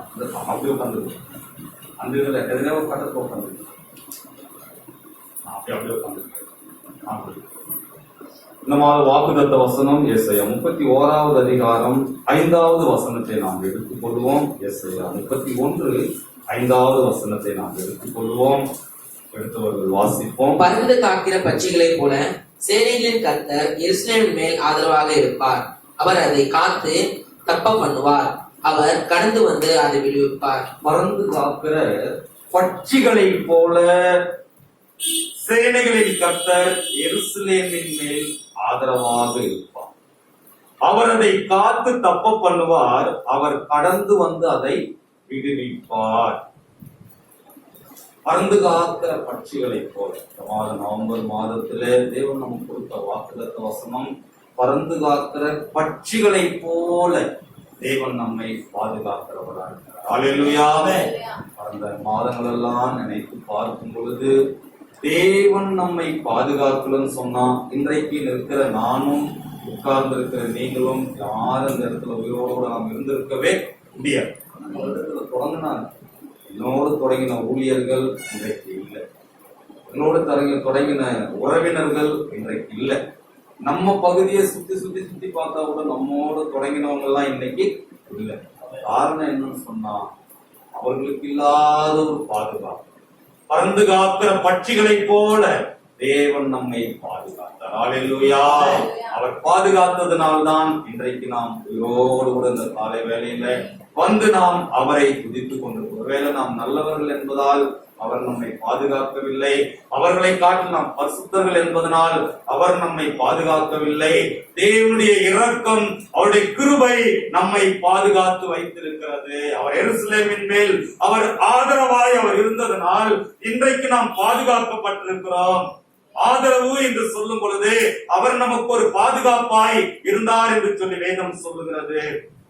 அவர் நமக்கு பாதுகாப்பாய் இருந்தார். எருசலேம் என்கிற பட்டணத்தை நாம் பார்க்கும் பொழுது அந்த பட்டணத்தை கைப்பற்றும்படியாய் ஏற்பட்ட யுத்தங்களை போல எந்த பட்டணத்தையும் அவர்கள் அப்படியாய் யுத்தம் செய்தது கிடையவே கிடையாது. அவ்வளவு யுத்தங்கள் இன்றைக்கு நடந்து கொண்டிருக்கிறது. நான் அந்த வசனத்தை தியானிக்கும் பொழுது எருசலேமுடைய சரித்திரத்தை எடுத்து பார்த்தேன். ஆச்சரியத்திலும் ஆச்சரியம். அந்த பட்டணத்திற்கு விரோதமாய் வந்ததான எதிரி தேசத்தை பார்க்கும் பொழுது வேற எந்த தேசத்திற்கும் அத்தனை பேர் என்ன பண்ணல, எருசலேமு தான் அவருடைய கண். இன்றைக்கும் யுத்தம் நடந்து கொண்டிருக்கிறது. எருசலேமுக்காக தான் இன்றைக்கும் யூதர்களுக்கும் இன்றைக்கும் அந்த அரேபியாவில் இருக்கிறதான பாலஸ்தீனத்திற்கும் ஒரு யுத்தம் நடந்திருக்கு. காரணம் அந்த இடத்துல யாருடைய இடம். இன்றைக்கு இருக்கிற எருசலேம் அன்றைக்கு தேவன் கொடுத்ததான அந்த எருசலேமை போல அல்ல. ஒரு பகுதியில தான் இன்றைக்கு யூதர்கள் அதை ஆக்கிரமித்திருக்கிறார். மீதி பகுதியெல்லாம் பிரஜாதியாருடைய கரத்திலே கொடுக்கப்பட்டது. 4 மலைகளுக்கு மேலாய் கட்டப்பட்ட ஒரு பட்டணமாய் எருசலேம் பட்டணம் இருந்தது. அந்த பட்டணம் அதுல ஒரு பகுதி தான் இன்றைக்கு யூதர்களுடைய வசத்தில் இருக்கிறது. மீதி இருக்கிறதெல்லாம் அந்நிய வசம். பிரஜாதியுடைய காலம் மிதிபடும் வரைக்கும் அப்படிதான் இருக்கும் சொல்லி வேதம் சொல்லுகிறது. தேவன் ஒரு நாளிலே முழுவதுமாய் அந்த எருசலேமை யூதர்களுக்கு அதை தரப்போகிறார். அதுதான் சொல்றார். இந்த அதிகாரம் எல்லாம் நம்ம முன்னாடி வாசிக்கும் பொழுதெல்லாம் இஸ்ரவேல் மக்கள் தங்களை அடிமைப்படுத்தி வைத்திருந்த மக்களுடைய உதவியை மறுபடியும் நாடுகிறவர்களாய் இருந்தார்கள். இஸ்ரவேலர்கள் 400 வருடங்களுக்கு மேலாய் எகிப்து தேசத்திலே அடிமைகளாய் வாழ்ந்து கொண்டிருந்தார்கள். அவர்களை அடிமைப்படுத்தினார்கள். கடினமான முகத்தை அவர்கள் மேல வைத்தார்கள். அப்படிப்பட்ட இடத்திலிருந்து இருப்பு களவாயிலிருந்து அவர்களை விடுதலையாக்கி தேவன் ஒரு ஆசீர்வாதமான தேசத்திற்கு அவர்களை கொண்டு வந்தார். ஆனால் அந்த ஜனங்கள் தேவனை மறந்து தேவனை நம்பாமல் மறுபடியும் எகிப்தினுடைய உதவியை நாடி அவர்கள் போகிறவர்களாய் இருந்தார்கள்.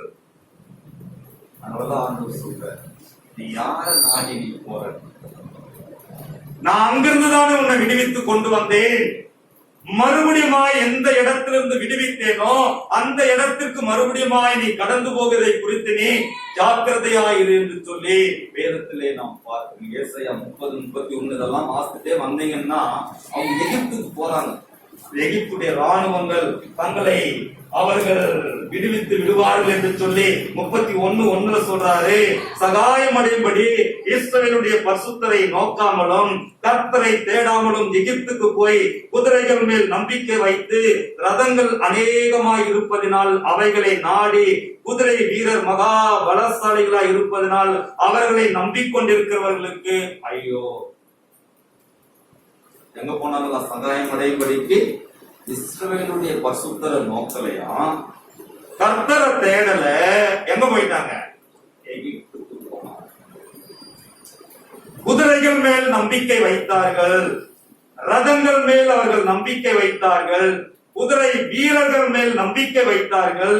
அவர்களை பார்த்து சொல்லுகிறார், உங்களுக்கு ஐயோ. பிரியமானவர்களே, இஸ்ரவேல் மக்கள் விடுவிக்க கூடாத காரியங்கள் மீது அவர்கள் நம்பிக்கை வைத்தார்கள். தேவன் அவர்களை எங்கிருந்து விடுவித்தாரோ மறுபடியும் எகிப்திற்கு போக வேண்டாம் என்று சொன்னார்கள். ஆனால் அன்றைக்கு இருந்ததான ராஜாக்கள் அவர்கள் தேவனை விட்டு எகிப்தின் ராஜாவாகிய சீசாக் என்கிற அவரிடத்திலே உதவியை நாடி அவன் கடந்து போகிறவர்களாய் இருந்தார்கள். அந்த நேரத்தில் தான் சொல்ற 2வது வசனத்துல அவரும் ஞானம் உள்ளவர். அப்படி ஆண்டவர் ஞானம் உள்ள ஒரு தேவனாய் இருக்கிறார். அவருக்கு விரோதமான ஞானம் இல்லை, புத்தி இல்லை என்று சொல்லி வேதம் சொல்லுகிறது. அநேக வேலைகள்ல நாமும் கூட ஒருவேளை சரீர பிரகாரமாய் நாம் விட்டு வந்த இடத்துக்கு போகவில்லை என்று சொன்னாலும் மனதளவுல நாம் அப்படி இருந்தால் நன்றாய் இருக்கும் என்று சொல்லி அநேக முறை நாம் எண்ணுகிறவர்களாய் இருக்கிறோம். நான் ஒருவேளை அப்படி இருந்தால் நன்றாய் இருக்குமே, நான் இருந்த பழைய வாழ்க்கை அங்கு நான் நன்றாய் இருந்தேனே, இப்படிப்பட்டதான ஒழுக்கம் இப்படிப்பட்டதான காரியங்களை கடைபிடிக்க வேண்டிய அவசியம் இல்லையே. எகிப்து பழைய பாவ பழக்க வழக்கங்களுக்கு அது அடையாளமாய் விட்டு வந்த பாவங்களை மறுபடியும் செய்யும்படியாய் அநேக வேலை கடந்து போகிறார்கள். இஸ்ரவேல் ஜனங்கள் கூட அநேக நேரம் சரீரத்திலே அவர்கள் கானானை நோக்கி போய் கொண்டிருக்கிறார்கள், மனதளவிலே அவர்கள் பின்னாய் எகிப்தை நோக்கி சென்று கொண்டிருக்கிறார்கள். ஐயோ, சொல்லிட்டு தான் சொல்றாரு, நான் பறந்து காக்கிற பட்சி போல உங்களை எருசலேம காத்துட்டு இருக்கிறேன். ஆனா நீங்க யார நம்பி போறீங்க? எகிப்த. இன்றைக்கு எகிப்தா ஒரு வேலை விட்டு வந்த பழைய பழக்கமா இருக்கலாம், பழைய சிநேகிதமா இருக்கலாம், பழைய ஏதோ ஒண்ணு இருக்கலாம். ஆண்டவருடைய அங்கலாய்ப்பு, நான் பறந்து காக்கிற பட்சி போல உங்களை என்ன பண்ணிட்டு இருக்கேன்? பறந்து காக்கிற பட்சி போல. ஒரு பட்சி தன்னுடைய குஞ்சுகளை அது பாதுகாக்கிறதா இருக்கிறது. எல்லாத்தையும் நீங்க பார்க்கலாம். பறவைகளை எடுத்துக்கிடுங்க, அது தன் குஞ்சுகளை ஒரு நாள் என்ன பண்ணாது, இதோட பார்த்துட்டு இருக்கோம். காக்கா மேல நீங்க போஸ்ட் பண்றதுல பாத்தீங்கன்னா ஒரு கூடு கட்டி வச்சிருக்கு. அதுல அந்த காக்கா அங்க கூடு கட்டி நான் பாக்குறது இதெல்லாம் அதுல குஞ்சு பொறிச்சிருக்கு. அதுல ஒரு குஞ்சு அது செத்து போயிடும். எல்லா காக்கா இப்ப நம்ம நினைக்கிறோம் மனுஷன் செத்தாதான் எல்லாரும் ஆடணுமா அப்படின்னு. ஆனா ஒரு காக்கா செத்து அது குஞ்சு செத்துட்டு இருக்கு. எல்லா காக்காவும் சத்தம் போடுது. அங்க எல்லா காக்காவும் சத்தம் போடுது என்னன்னு பார்த்தா அதுல இருந்த குஞ்சு ஒண்ணு என்ன இருக்குது, அதுக்கு என்ன இருக்குது, தன்னுடைய கொஞ்சம் செத்து போயிடுச்சுங்கிற ஒரு துக்கம் இருக்கு. நம்ம நினைக்கிற மனிதர்களுக்கு தான் துக்கம் இருக்குங்க. நம்மை காட்டுற விலங்குகளுக்கு பறவைகளுக்கு இன்னும் அதிகமாகவே இருக்கு. உயிரினங்களை எடுத்து பார்த்தீங்கன்னா விலங்குகள் தன்னுடைய அந்த குட்டிகளை அது என்ன பண்ணாது, தொடர்ந்து நாய் குட்டி போட்டா போக முடியுமா பக்கத்துல? யாரு நம்ம போனோம்னா புதையிடும். நம்மள நாய் குட்டிகளை நம்மள தொடவே என்ன பண்ணாது, ஏன்னா அந்த குட்டிகள் அது என்ன பண்ணுது, பாதுகாப்பு. நீ ஒவ்வொன்றும் மாடு கன்றுக்குட்டி போட்டாக்கா போயிட முடியுமா, இடிச்சு தள்ளிடும்.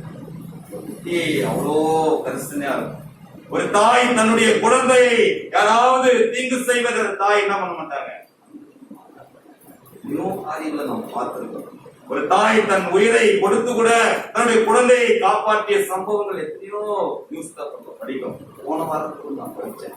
ஏதோ ஒரு இடத்துல ஒரு தாய் தன் குழந்தைக்கு ஒரு தீங்கு வரும் பொழுது அந்த தாய் அந்த தீங்கை ஏற்றுக்கொண்டு அவள் மரித்து போகிறாள். அந்த குழந்தை பாதுகாப்பு. அதான் சொல்ற தேவன் தன்னை பறந்து காக்கிற ஒரு பறவைக்கு அவர் ஒப்பிட்டு அவர் சொல்லுகிறார். பறவைகளுக்கு சட்டைகள் உண்டு, ரக்கைகள் உண்டு. அந்த சட்டைகளின் மறைவிலே தம்முடைய பிள்ளைகளை அவர் ஒளித்து வைத்து பாதுகாக்கிறார். அல்லேலூயா, ஆமென் சொல்ல மாட்டீங்களா? சொல்லிட்டே இருங்க. அவர் ஒளித்து வைத்து பாதுகாக்கிறார். அதுதான் சங்கீதக்காரன் 27வது அதிகாரத்துல அவர் சொல்றாரு, தீங்கு நாட்களிலே கூடார மறைவிலே நான். வாசி 4வது வசனம் வாசிங்க. நான் இல்ல 27:4 நான் தூங்காதபடி இல்ல 27:4 சங்கீதம் என்ன வாசி 27:5 வாசி. தீங்கு நாளில் அவர் என்னை தம்முடைய கூடாரத்தில் மறைத்து என்னை தமது கூடார மறைவிலே ஒளித்து வைத்து என்னை கண்மலின் மேல் உயர்த்துவார். தீங்கு நாளிலே அவர் என்னை தம்முடைய கூடாரத்தில் மறைத்து என்னை தமது கூடார மறைவிலே ஒளித்து வைத்து என்னை கண் மலையின் மேல் உயர்த்துவார். ஆமென். தீங்கு நாளில் அவர் கூடாரம் 7 மாதம் கடந்து வந்த பாருங்கள். மார்ச் மாதம், April, May, June, July, August, September, October 7 மாதங்கள் அவர் கூடார மறைவிலே ஒளித்து வைத்து நம்மை பாதுகாத்தார். ஒரு பறவைகளின் சட்டைகளைப் போல அவர் சிறகுகளை விரித்து அதற்குள்ளாய் வைத்து நம்மை பாதுகாத்தார். அதே தேவன் இந்த மாதத்துல நாம் பாதுகாக்கிறேன் சொல்றார். ஒருவேளை நோய் தொற்று வரப்போது 2வது ஆள வருது, 2வது ஆள பயங்கரமா இருக்கும் சொல்லுது. WHO உலக சுகாதார அந்த நிறுவனம் சொல்லுது, இன்னும் கொடிய ஒரு தொற்று இன்னொன்னு வரப்போகுதுன்னா. இதுவே நம்ம பார்க்கறதுல இதுவே பயங்கரமாக இருக்குது. இதுவே நம்பர் 1. அவன் சொல்ற இன்னும் நம்பர் 1 வரப்போகுதுன்னு. அப்ப இது நம்பர் 2 வருதான். அப்போ ஒரு பக்கம் உலகம் நம்ம என்ன பண்ணுது, பயத்தின் மேல் பயம், அச்சத்தின் மேல் ஒரு பக்கம் அச்சம். ஆனால் தேவன் தம்முடைய பிள்ளைகளுக்கு கொடுக்கிற வாக்குத்தத்தம், நான் பறந்து காக்கிற பட்சிகளை போல உங்களை நான் பாதுகாப்பேன். நம்மை பாதுகாக்கிறது அவர் இருக்கிறதுனால நாம பயப்பட வேண்டிய அவசியமே கிடையாது. ஆராதிக்கிற தேவன் அவர் ஜீவனுள்ள தேவனா இருக்கிறார். உபாகமம் 32வது அதிகாரம் 11, 12வது வசனத்தை வாசிக்கும் பொழுது அங்கு மோசே இஸ்ரவேல் ஜனங்களை குறித்து எவ்விதமாய் சொல்லுகிறார் பாருங்க. 32, 11, 12. கழுகு தன் கூட்டை கலைத்து தன் குஞ்சுவின் மேல் அசைவாடி தன் செட்டைகளை விரித்து அவைகளை எடுத்து அவைகளை தன் செட்டைகளின் மேல் சுமந்து கொண்டு போகிறது போல கர்த்தர் ஒருவரே அவனை வழிநடத்தினார். அந்நிய தேவன் அவரோட இருந்ததில்லை. கர்த்தர் ஒருவரே அவனை வழி நடத்தினார். அந்நிய தேவன் அவனோடு இருந்தது. இங்க இஸ்ரவேல் மக்களை சொல்றார், ஒரு மனிதனுக்கு ஒப்பிட்டு சொல்றார். அத ஒரு கழுகு பறவைக்கு ஒப்பிட்டு சொல்றாரு. கழுகு தன் கூட்டை கலைத்து தன் குஞ்சுகளின் மேல் அசைவாடி தன் சட்டைகளை விரித்து அவைகளை எடுத்து அவைகளை தன் சட்டைகளின் மேல் சுமந்து கொண்டு வரும். எப்படி பாரு, கழுகு கூட்டை கலைக்குது, கம்ஃபர்டபுளா இருக்குதுங்க. அது கூட்டுக்குள்ளே இருந்துச்சுன்னா அது பறக்கிறதுக்கு என்ன பண்ணாது, கத்துக்காது. கத்துக்கணும்னு சொன்னா எதை கலைக்கணும், கூட்டை கலைக்கணும்.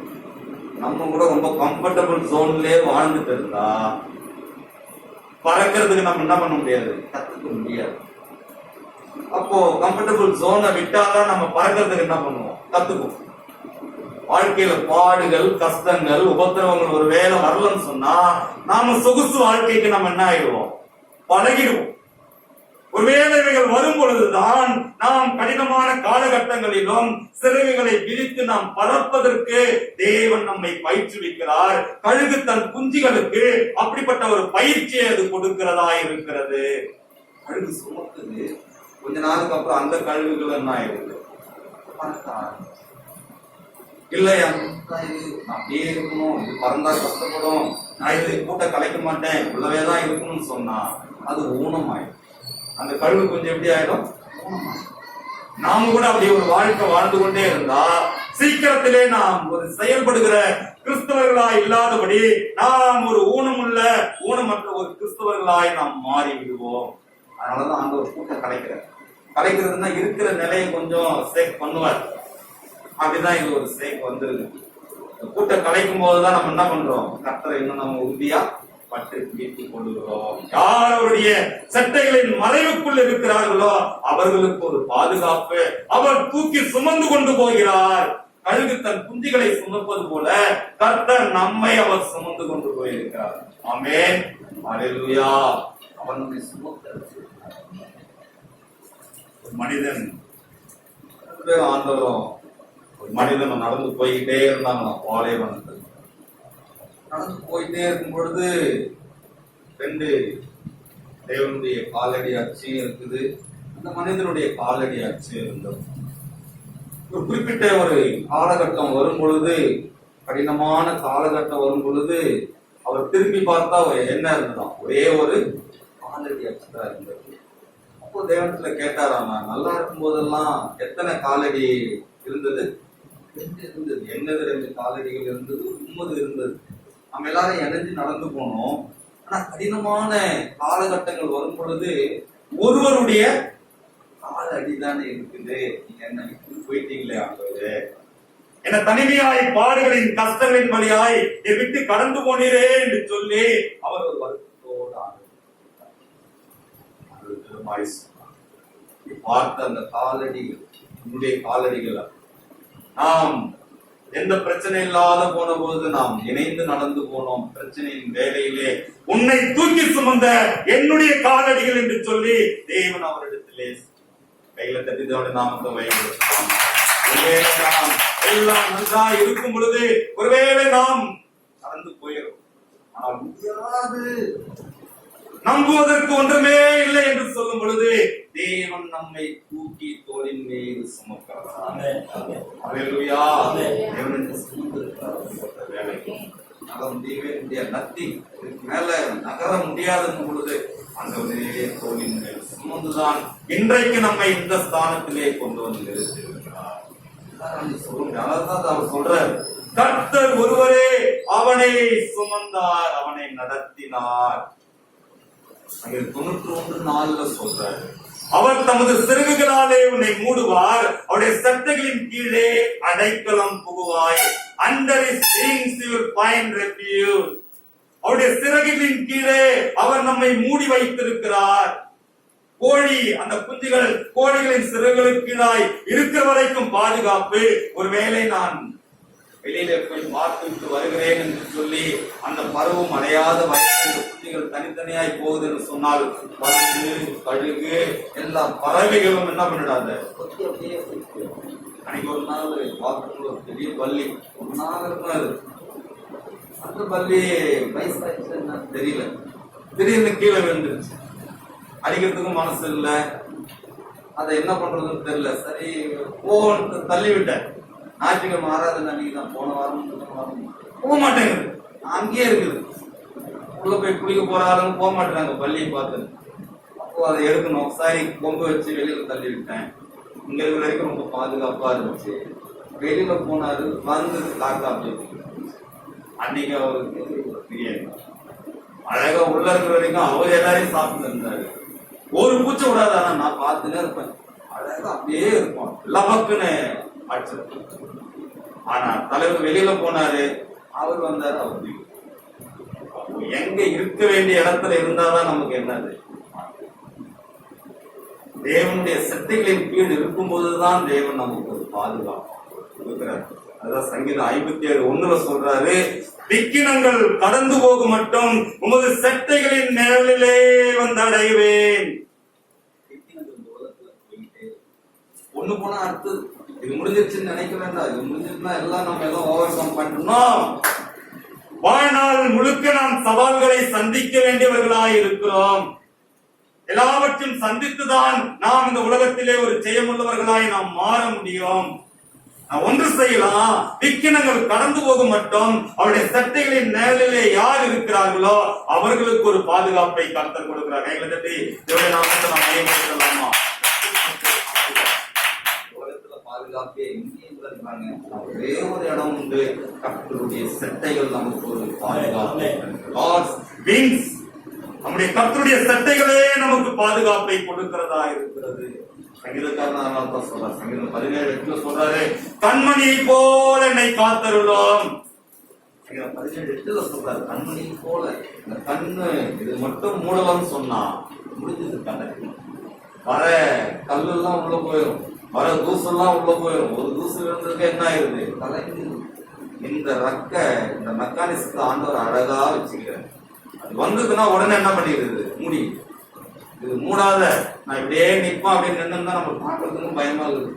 நம்மளை பார்த்தாலே பயந்துருவாங்க. இப்படி வச்சுனே இருந்தா எப்படி இருக்கும், பார்த்தா பயங்கரமா இருக்கு. ஆனா அது அழகா மூடி அழகா. இந்த மெக்கானிசத்தை யாராவது செய்ய முடியுமா? கோடி கோடி பணம் கொடுத்தா கூட இந்த மெக்கானிசத்தை நம்மளால உருவாக்கவே முடியாது. அதனாலதான் சொல்றாரு, மணியை போல என்ன பாதுகாப்பு கொள்ளுங்க அப்படின்னு சொல்றாரு. Keep me as the apple of your eye அப்படின்னு சொல்றாரு. கண் மணி இருக்கு பாருங்க, அதை போல இந்த இமைகள் தான் அது என்ன பண்ணுறாரு, பாதுகாப்பு சொல்லிட்டு 9 சொல்றாரு, உம்முடைய சட்டைகளின் நிழலிலே என்னை காப்பாற்றும். அவருடைய சட்டைகளின் நிழலில் தான் தேவன் நமக்கு ஒரு பாதுகாப்பை கொடுத்திருக்கிறார். பிரியமானவர்களே, கர்த்தர் நம்மை வைத்திருக்கிற இடத்துல தேவன் நமக்கு ஒரு பாதுகாப்பை கொடுத்திருக்கிறார். நாம் வைத்திருக்கிற இடத்தை விட்டுட்டு நாம் எங்கேயாவது போயிட்டு இருந்தா நமக்கு ஒரு பாதுகாப்பு கிடையாது. பள்ளி இருக்கிற வரைக்கும் நல்லா இருந்தது, வெளியில கொஞ்சம் அழகா லபக்கும் தூக்கிட்டு நீ பிசாசு கூட கர்ஜிக்கிற சிங்கம் போல என்ன பண்றானோ அதே சுத்தி திரியறாங்க. யார் கர்த்தருடைய சட்டைகளின் கீழ் இருக்கிறார்களோ அவர்களுக்கு ஒரு பாதுகாப்பு. சட்டைகளை விட்டு வெளியே வரும் பொழுது நாம் பாதுகாப்பு வளையத்தை விட்டு வெளியிலே நாம் போகிறோம். அபாயம். மின்சாரத்துல என்ன போடுவாங்க, எலும்பு கூட போட்டு வச்சிருப்பாங்க. எலும்பு கூட என்ன அர்த்தம், தொட்டா அடிக்கும் சாக்கு. சட்டைகளை விட்டு வெளியில வந்தா சாக்கடி, சட்டைகளுக்குள்ளவே இருந்தா சாக்கடி. இதுதான் வேதத்துல முழுக்க பார்க்கலாம். ஆண்டவர் சொன்னது அந்த வட்டத்துக்குள்ளவே இருக்கும். வட்டத்தை விட்டுட்டு வெளியில வந்துட்டா நமக்கு பாதுகாப்பு கிடையாது. சங்கீதம் 36:7 சொல்றாரு, தேவனே உம்முடைய கிருபை எவ்வளவு அருமையானது, அதனால் மனுபுத்திரர் ஒரு சட்டைகளின் நிழலிலே வந்தடைகிறார்கள். யார் ஒருவர் கர்த்தருடைய சட்டைகளின் நிழலில் இருக்கிறார்களோ அவர்களுக்கு தேவன் கிருபையை அதிகமாய் தருகிறார். பிரியமானவர்களே, கிருபையின் மேல் கிருபை வேணுமா? சட்டைகளுக்குள்ளவே அவர் பறந்து பார்க்கிற கட்சி போல அவர் ஆயத்தமா இருக்கிறாரு. ஆனா நாம சட்டைகளுக்குள்ள இருக்க நமக்கு விருப்பமா? அதுதான் பிரச்சனை. நம்ம அநேக நேரம் சட்டைகளுக்குள்ள இருக்கிறது நமக்கு விருப்பம் இல்ல. நான் கொஞ்சம் சுத்தி பார்க்க போறேன். ஒரு அம்மா சுத்தி பார்க்க போனாங்க, முடிஞ்சதுக்கான வாழ்க்கையை இழந்து போயிட்டாங்க. யார் போனோமா சுத்தி பார்க்க? தீனாலும் ஒரு அம்மா போனாங்க. யாக்கோபுக்கு 12 பிள்ளைங்க இருந்தாங்க. ஒரு நான் கொஞ்சம் அப்படி சுத்தி பார்த்துட்டு கொஞ்சம் ரோமிங் போய் சுத்தி பார்த்துட்டு வரேன். எல்லாத்தையும் என்ன வெளியே எக்ஸிபிஷனே கூப்பிட்டு போல அப்பா கிட்ட சண்டை போட்டுட்டு அம்மா போனாங்க. முடிஞ்சது, வாழ்க்கையை இழந்து. ஒரே நாள் சுத்தி பார்க்க போனாங்க. சட்டைகளை விட்டு நாம் எப்பொழுதெல்லாம் வெளியே கடந்து போக மனம் துடிக்கிறதோ அப்பொழுதெல்லாம் நாம் நம்முடைய வாழ்க்கையில ஒரு பகுதியை சுத்தத்தை நாம் இழந்து கொண்டோம். நம்முடைய சட்டைகளின் கீழ் இருக்கும் பொழுதுதான் தேவன் நமக்கு பாதுகாப்பை கொடுக்கிறார். உண்மை சம்பவத்தை நான் உங்களோடு சொல்றேன். அமெரிக்க தேசத்துல நீங்க வெயில் கோடை காலங்கள்ல பாத்தீங்கன்னா வெப்ப காற்று வீசும். அந்த காடுகள், அமேசான் காடுகள்லாம் பாத்தீங்கன்னா அது தீ பிடிச்சதுன்னா வருஷங்களுக்கு எரிஞ்சுக்கிட்டே கிடக்காது, அணைக்கவே முடியாது. காட்டு தீ என்ன பண்ண முடியாது, தண்ணி ஊற்றி அணைச்சிடலாமா? எவ்வளவு பயிர்லாம் போனாலும் அணைக்க முடியாது. அது அடிக்கிற வேகத்துக்கு பரவிட்டே இருக்கும். அங்க கிராமங்களும் அப்படிதான், அந்த காடு பக்கத்துல கிராமம். அப்ப அப்படி காட்டுல தீ பரவன பொழுது கிராமங்களில் பரவிடும். அந்த மக்கள் அங்கேயே வாழ்ந்து பழக்கப்பட்டவங்க அப்படி பரவும் போது இடத்த விட்டு என்ன பண்ணிடுவாங்க, ஓடி போயிடுவாங்க. உயிர் தப்பிக்க ஏதாவது இருக்குதோ பணம் எடுத்துக்கிட்டு ஓடிடுவாங்க. அந்த தீ எல்லாம் அடங்கின பிறகு மறுபடியும் என்ன பண்ணுவாங்க, வருவாங்க. அவங்க தான் அதான் அவங்க வாழ்வாதார பூமி. மீனவர்கள் அலைகள் புயல் வருது அப்படின்றத அந்த இடத்த விட்டுறாங்களா? கிடையாது. ஏன்னா அவங்க வாழறதுன்னா அதுதான். நம்ம கூட தண்ணி வெள்ளம் வருதுன்னு எங்க விட்டு போயிடுவோமா? கிடையாது. இங்கதான் நம்ம என்ன பண்ணிருக்கோம். அதே போல அவங்களும் வராங்க திரும்பி. அப்ப வரும்பொழுது ஒரு வீட்டுல பொருட்கள்லாம் வீடெல்லாம் எரிஞ்சு போய்களுக்கு, பர்மனண்டான வீடெல்லாம் இல்லை, டெம்பரரி தான், எல்லாம் எரிஞ்சு போய்களுக்கு, எல்லாம் செத்து போயிருக்கோம். அவங்க வளர்த்த பிராணிகள் எல்லாம். அதுல கோழி, ஒரு கோழி, வளர்த்த கோழி என்ன ஆயிடுச்சு, அதிகி பார்க்கும்போது மிகுந்த ஒரு துக்கம். இறந்து போயிட்டு என்ன பண்ண, ஒன்றும் பண்ண முடியாது, உள்ள முன்னேறி போகணும். அப்போ காலில் அந்த கோழியை என்ன பண்றாங்க, எட்டி உதைச்சிட்டு உள்ள போலான்னு போறாங்க.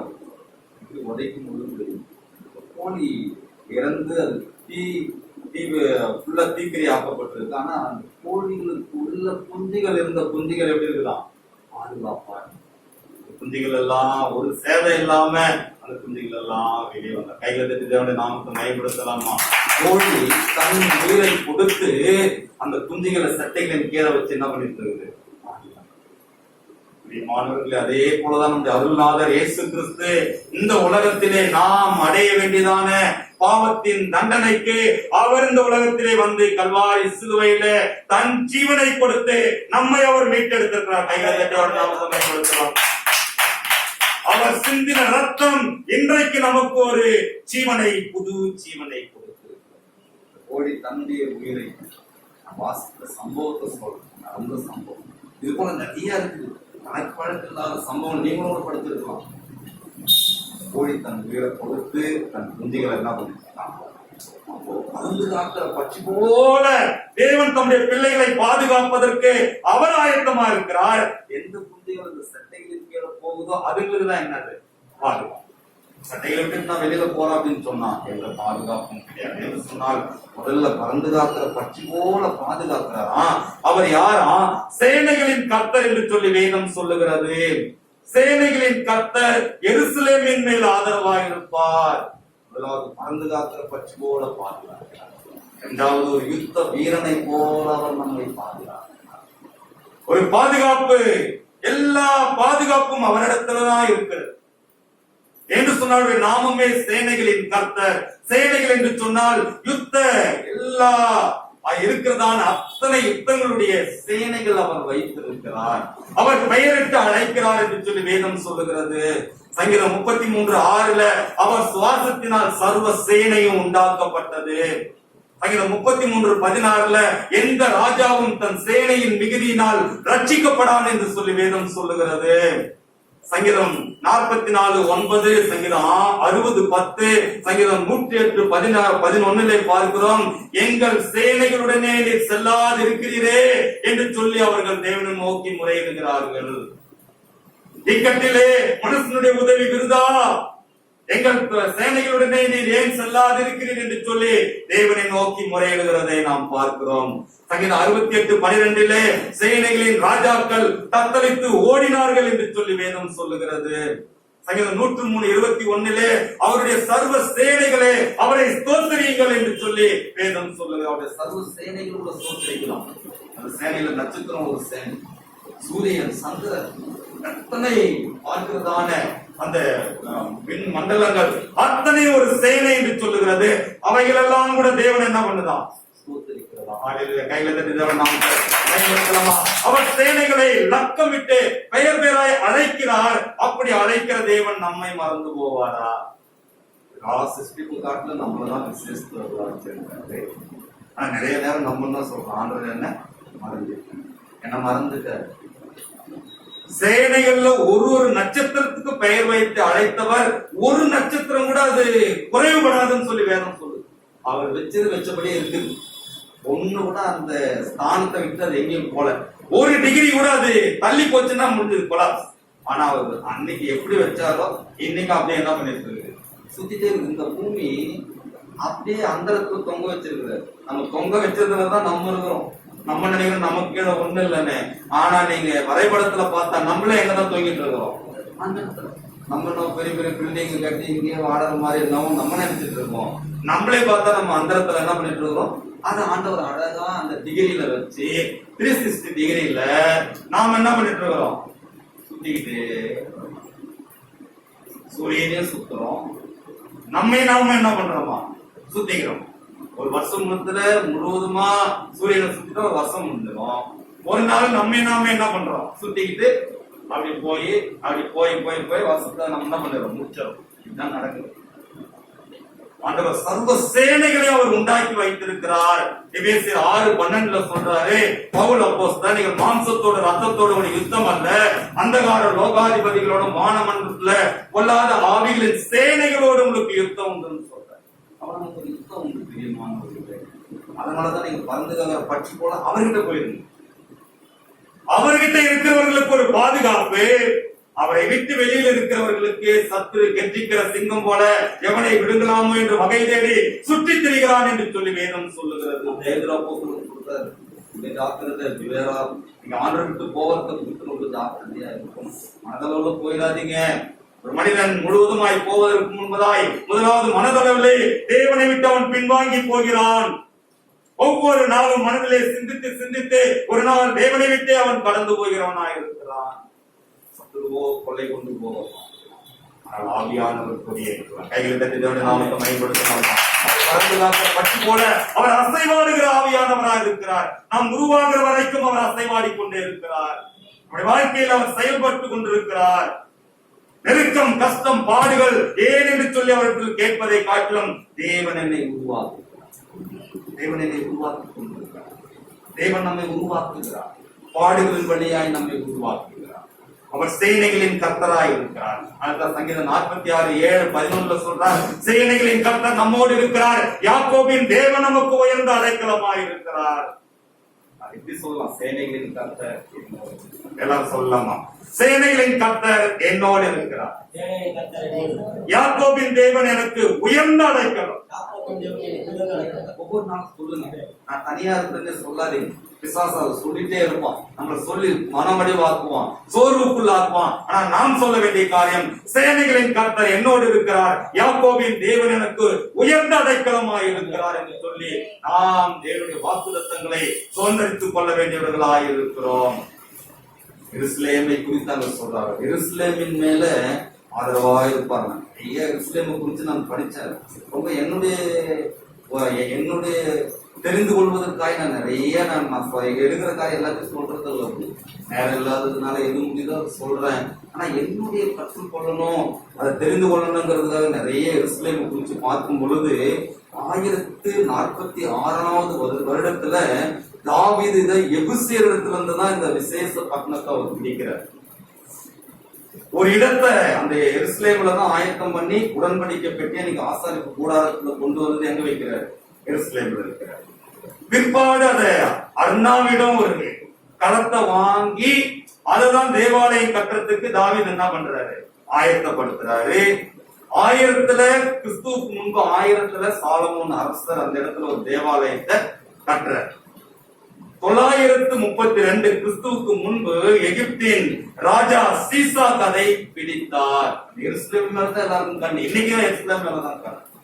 இன்னைக்கும் அந்த இஸ்லாமியர்களுக்கும் அந்த யூதர்களுக்கும் நடைபெற்று கொண்ட யுத்தம் என்னது? நான் வசதி கட்டுமே, நான் தேவாலயம். இன்னைக்கும் அந்த எருசலேம் மேலதான் எல்லாரும் இருக்காங்க. அந்த எகிப்தின் ராஜா பிடிக்கிறான், ஆனா அழிக்கல. ஆனா கிறிஸ்துவுக்கு முன்பு 586 பாபிலோன் ராஜாவாகிய நேபுகாத்நேச்சார் பிடித்த போது எருசலேமை அழித்தார், தீக்கிரை ஆக்கினார் என்று சொல்லி வேதம் சொல்லுகிறது. கிறிஸ்துவுக்கு 539 யூதர்கள் எல்லாம் சிறையிருப்புக்கு பின்பு அந்த எருசலேம் தேவாலயத்தை மறுபடியும் அவர்கள் கட்டினார்கள்.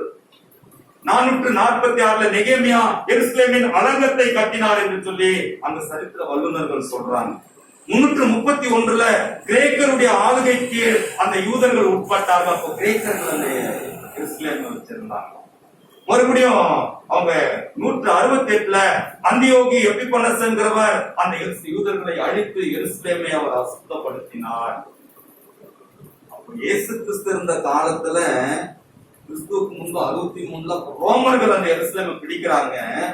43 கிறிஸ்துவுக்கு முன்பு அப்பொழுது இருந்த பெரிய ஏரோதுதான் மறுபடியும் அந்த சாலமோன் கட்டின எருசலேம் தேவாலயம் வேற, அந்த இடத்துல முதல் தேவாலயம். அதன் பிறகு அது அழிக்கப்பட்டு மறுபடியும் யூதர்கள் சிறையிருப்புக்கு பின்பு மறுபடியும் கட்டுறாங்க. மறுபடியும் தீக்கிரையாகுது. மறுபடியுமாய் அந்த பெரிய ஏரோது அந்த எருசலேம் தேவாலயத்தை கட்டினார். அந்த தேவாலயத்துலதான் இயேசு கிறிஸ்து என்ன பண்ணாரு? இருந்து அவர் பிரசங்கம் பண்ணார். நாம பாக்குற எருசலேம் அந்த தேவாலயம் பல ஆட்சியின் கீழ் இருந்து அழிக்கப்பட்டு மறுபடியுமாய் அது கட்டப்பட்ட ஒரு இடம். அங்கிருந்துதான் இயேசு கிறிஸ்து அதை பிரசங்கித்தார். கிறிஸ்துவுக்கு பின்பு 70 மறுபடியும் தீக்கிராயினால் அது பிடிக்கப்பட்டது, தீக்கிரையானது என்று சொல்லி சரித்திரம். மறுபடியும் இன்றைக்கு இருக்கிற இடம் வெள்ளையர்களால் மறுபடியும் அந்த இடம் பிடிக்கப்பட்டு மறுபடியும் 1948 சுதந்திரம் கொடுக்கப்பட்ட பொழுது அவர்களுக்கு 4 மலைகளின் மீது கட்டப்பட்ட ஒரு பட்டணம் தான் எருசலேம் தேவாலயம். சியோன், ஓபேல், அக்ரா, பேசேத் என்ற 4 மலைகளின் மீது உள்ள ஒரு பட்டணம். இப்ப இருக்கிற எருசலேம் ஒரே ஒரு பகுதி தான் யூதர் கையில் இருக்குது, மீதி எல்லாம் யார் கையில் இருக்குது? அதுதான் இன்றைய சரித்திரம். அந்த தேவாலயத்துல இருக்கும் பொழுதுதான் இயேசு கிறிஸ்து அங்கிருந்துதான் அவர் அந்த கடைசி நாட்கள்ல சம்பவிக்க போகிற காலங்கள் எல்லாம் அவர் சொல்லுகிறதை நாம் பார்க்கிறோம். எருசலேமை குறித்து நாம் பார்க்கும் பொழுது அது சாலேம் என்று சொல்லி, சமாதானத்தின் நகரம் என்று சொல்லி அது அழைக்கப்படுகிறது. தாவீதின் நகரம் என்று சொல்லி அழைக்கப்படுகிறது. பரிசுத்த நகரம் என்று சொல்லி அழைக்கப்படுகிறது. தேவனின் நகரம் என்று சொல்லி அழைக்கப்படுகிறது. மகாராஜாவின் நகரம் என்று சொல்லி அழைக்கப்படுகிறது. அதோடு கூட யெகோவா சம்மா என்று சொல்லியும் அந்த நகரம் அழைக்கப்படுகிறது. எருசலேமை குறித்து நாம தெரிந்து கொள்ளணும். ஏன்னா சொல்றாரு, எருசலேமே நான் உன்னை மறந்தால் என்ன மறப்பாங்க? வலதுகை தொழிலை மறப்பதா? மறந்துடக்கூடாது. மகாராஜாவுடைய நகரம். எருசலேமுக்காக வேண்டிக் கொள்ளுங்கள் அப்படின்னு சொல்றார். எருசலேமின் சமாதானத்துக்காக நீங்கள் வேண்டிக் கொள்ளுங்கள். நம்ம ஏதோ அங்கங்க நடக்குது, நான் எங்க இருக்கு அப்படின்னு நினைக்க கூடாது. ஆண்டவரது மகாராஜாவுடைய நகரம் பரம எருசலேம் என்று சொல்லுகிறார். மறுபடியும் நம்ம அந்த எருசலேமுக்கு அங்க கொண்டு போறோம்னு சொல்றார். திருச்சபையை எருசலேம் என்று சொல்லுகிறார். கடைசியில நம்மையே அவர் எருசலேம் என்று சொல்லுகிறார். அல்லேலூயா. அங்க யூதர்களுடைய பட்டணம் தலைநகர் எருசலேமா இருக்குது. ஒரு பக்கம் சபையை எருசலேம் சொல்றார். அதனால்தான் நீங்கள் சபையிலே வைத்து நீங்கள் தேற்றப்படுவீர்கள் என்று சொல்றார். சபைக்கு ஒப்பா சொல்றாரு. இன்னொரு பக்கம் நம்மையே என்ன சொல்றாரு? எருசலேம், மனவாட்டி எருசலேம் சொல்றார். அப்ப நாம் அந்த எருசலேமுக்காய் நாம் வேண்டிக் கொள்ள வேண்டியது நம்முடைய கடமையா இருக்கு. பரிசுத்த பர்வதம் என்று சொல்லி அழைக்கப்படுகிறது. புதிய எருசலேம், சத்திய நகரம் என்று சொல்லி அழைக்கப்படுகிறது. சங்கீதத்துல மட்டும் எடுத்து பாத்தீங்கன்னா கிட்டத்தட்ட 20க்கு மேல எருசலேமை குறித்த காரியங்கள். நாம் எருசலேமிலே தேற்றப்படுகிறீர்கள். சபையிலே தேவன் நம்மை தேற்றுகிறவராய் இருக்கிறார். யார் ஒருவர் சபையோடு கூட தேவனுடைய பிள்ளைகளோடு கூட ஐக்கியமாய் இருக்கிறார்களோ அவர்களை தேவன் தேற்றுகிறவராய் இருக்கிறார். அநேகர் இன்றைக்கு தேவன் பிள்ளைகளோடு கூட ஐக்கியம் இல்லாமல், நான் இப்படிப்பட்ட கஷ்டத்தில் இருக்கிறேன், பாடுகள் இருக்கிறேன், என்னை தேற்ற ஒருவரும் இல்லைன்னு சொன்னான். யாருடைய தவறு? ஐக்கியத்தை விட்டது யார் தவறு? கர்த்தருடைய பிள்ளைகளோடு கூட உறவில்லாமல் இருக்கும் பொழுது நிச்சயமாய் நாம் வெளிதவறி போவதற்கு அது காரணமாய். பிரியமானவர்களே, அவர் நமக்கு ஆதரவாய் இருக்கிற தேவனா இருக்கிறார். பறந்து காக்கிற பச்சு போல பாதுகாக்கிறாரா. 2வது காரியம், அவர் சேனைகளின் கர்த்தராய் இருந்து எல்லா சேனைகளை வைத்து நம்மை பாதுகாக்கிறார். எருசலேம் என்கிற சபையில் இருக்கும் பொழுது தேவன் நமக்கு ஒரு பாதுகாப்பை தருகிறார். அதோடு கூட அவர் நமக்கு ஆதரவாய் இருக்கிறார். ஆதரவு என்று சொன்னார், வருகிற தாக்குதல்களில் இருந்து தேவன் நம்மை தடுத்து நிறுத்தி நம்முடைய பட்சத்திலிருந்து அவர் நம்மை பாதுகாக்கிறவராய் இருக்கிறார். கையில தட்டித்தோடு நாம் பயன்படுத்தலாம். அதான் சங்கீதக்காரன் 18:18 சொல்றாரு, என் ஆபத்து நாளிலே எனக்கு எதிரிட்டு வந்தார்கள், கர்த்தரோ எனக்கு ஆதரவாய் இருந்தார். நாம கூட சொல்ல முடியுமா? முடியாது. எத்தனையோ ஆபத்து இருந்தது, நமக்கு எதிராய் வந்தவர்கள் வந்தார்கள், ஆனால் கர்த்தர் நமக்கு ஆதரவாய் இருந்ததனால் இன்றைக்கு வரைக்கும் நம் உயிரோடு கூட நாம் வாழ்ந்து கொண்டிருக்கும். சங்கீதம் 55:22 கர்த்தர் மேல் உன் பாரத்தை வைத்து விடு, அவர் நீதிமானை ஒரு போதும் அவர் தள்ளாட விட்டார் என்று சொன்னால் அவர் ஆதரிக்கிற தேவனார். அன்றைக்கு ரூத்தை அவன்றைக்கு ஒரு சுதந்திரவாளி அன்றைக்கு ஆதரித்ததினால் அந்த ரூத்துடைய வம்ச வழியிலே இயேசு கிறிஸ்து இந்த உலகத்திலே இன்றைக்கும் கூட அவர் நம்முடைய சுதந்திரம், நம்மை ஆதரிக்கிறவராய் அவர் இருக்கிறார். யோபு சொல்லுகிறார், சிலருடைய ஆதரவு, சிலருடைய நம்பிக்கை தங்கத்தின் மீது, சிலருடைய நம்பிக்கை தங்களுடைய தொழில்களின் மீது, சிலருடைய நம்பிக்கை தங்கள் ஆஸ்திகளின் மீது. அதனாலதான் சொல்றாரு யோபு 31வது அதிகாரம் 24 இருந்து 29 வரைக்கும் அவர்கள் தங்கத்தை பார்த்து தங்கள் ஆதரவு என்று சொன்னார்கள். இன்னொருத்தர் தங்கள் கைகளை ரகசியமாய் முத்தம் செய்தார்கள். இன்னைக்கு கொண்டாடுறாங்கல்ல கிறிஸ்தவர்கள் என்ன பண்றாங்க, ஃபுல்லா வணங்குறாங்க. என்னன்னா அதுதான் நமக்கு சோறு போகும். சிலர் கைகளை முத்தம் செய்வாங்க. இந்த கை தாங்க எனக்கு, கை இல்லைன்னா நான் வாழ்ந்துக்க முடியாது. இந்த கை தாங்க எனக்கு தெய்வம், செய்யும் தொழிலே தெய்வம். அது நமக்கு அந்த இது கிடையாது. அது ஆண்டவர் கொடுத்தாரு. ஆனா அதை செய்யறதுக்கு வேண்டிய பலனை யார் கொடுத்தா? நம்முடைய ஆதரவு எல்லாம் அவர்தான். அவர்தான் நம்முடைய ஆதரவு. ஒருவேளை நாம் ரகசியமாய் என்னுடைய அந்தஸ்து, என்னுடைய பொருள், என்னுடைய தொழில், என்னுடைய தங்கம் இதுதான் ஆதரவு என்று சொன்னால் அது நியாயாதிபதிகளால் விசாரிக்கப்படுகிற அக்கிரமம் என்று சொல்லி யோகி சொல்லுவார். மனசாட்சி காலத்துல வாழ்ந்த வேதம் கிடையாது. ஆனா அவருக்கு அப்படிப்பட்ட ஒரு தெளிவு இருக்குன்னு சொன்னா இன்றைக்கு நமக்கு எப்படிப்பட்ட தெளிவு தேவையா இருக்கு? காலையில நாமே ஆராய்ந்து பார்ப்போம். எல்லாரும் நாம் கண்களை மூடி தேவனை நோக்கி நாம் பார்ப்போம். பறந்து காக்கிற பட்சி போல தேவன் நம்மை பாதுகாக்கிற தேவனாக இருக்கிறார். பறந்து காக்கிற பட்சி, அந்த கோழி தன் உயிரை கொடுத்து தன் குஞ்சுகளை காப்பாற்றும். கர்த்தரும் கூட நமக்காய் கல்வாரி சிலுவையில் தன் சொந்த குமாரனே அவர் கொடுத்தார். ஒருவேளை நல்லவனுக்காய் ஒருவன் மரிக்கலாம், நீதிமானுக்காய் ஒருவன் மரிக்கலாம். நாம் பாவிகளாய் இருக்கையில் கிறிஸ்து நமக்காய் மரித்ததினால நம்ம மேல வைத்த அன்பை இந்த காலங்களில் நம்மை நாமே அர்ப்பணிக்கலாமா? ஐயா, நீ பறந்து காக்கிற பட்சி போல என்னை பாதுகாத்து இந்த சட்டைகளின் நிழலிலே சட்டைகளுக்குள் நான் வந்து அடைக்கலம் புகுந்து விட எனக்கு கிருபதாருவை. அந்த சட்டைகளை விட்டு நான் எங்கேயும் போயிடக்கூடாது. சேனைகளின் கர்த்தர் நீர் என் கூடவே இருங்க ஆண்டவர். நீர் இருந்தா போதையா எனக்கு பாதுகாப்பு. நான் எருசலேமிலே நான் இருக்கணும் ஆண்டவர். அந்த எருசலேம் தான் இன்றைக்கும் சத்துருவுக்கு கண். அங்கதான் யுத்தம் நடந்து கொண்டு இருக்கிறது. இன்றைக்கு சபையின் மீதுதான் சத்துருவுக்கு கண்.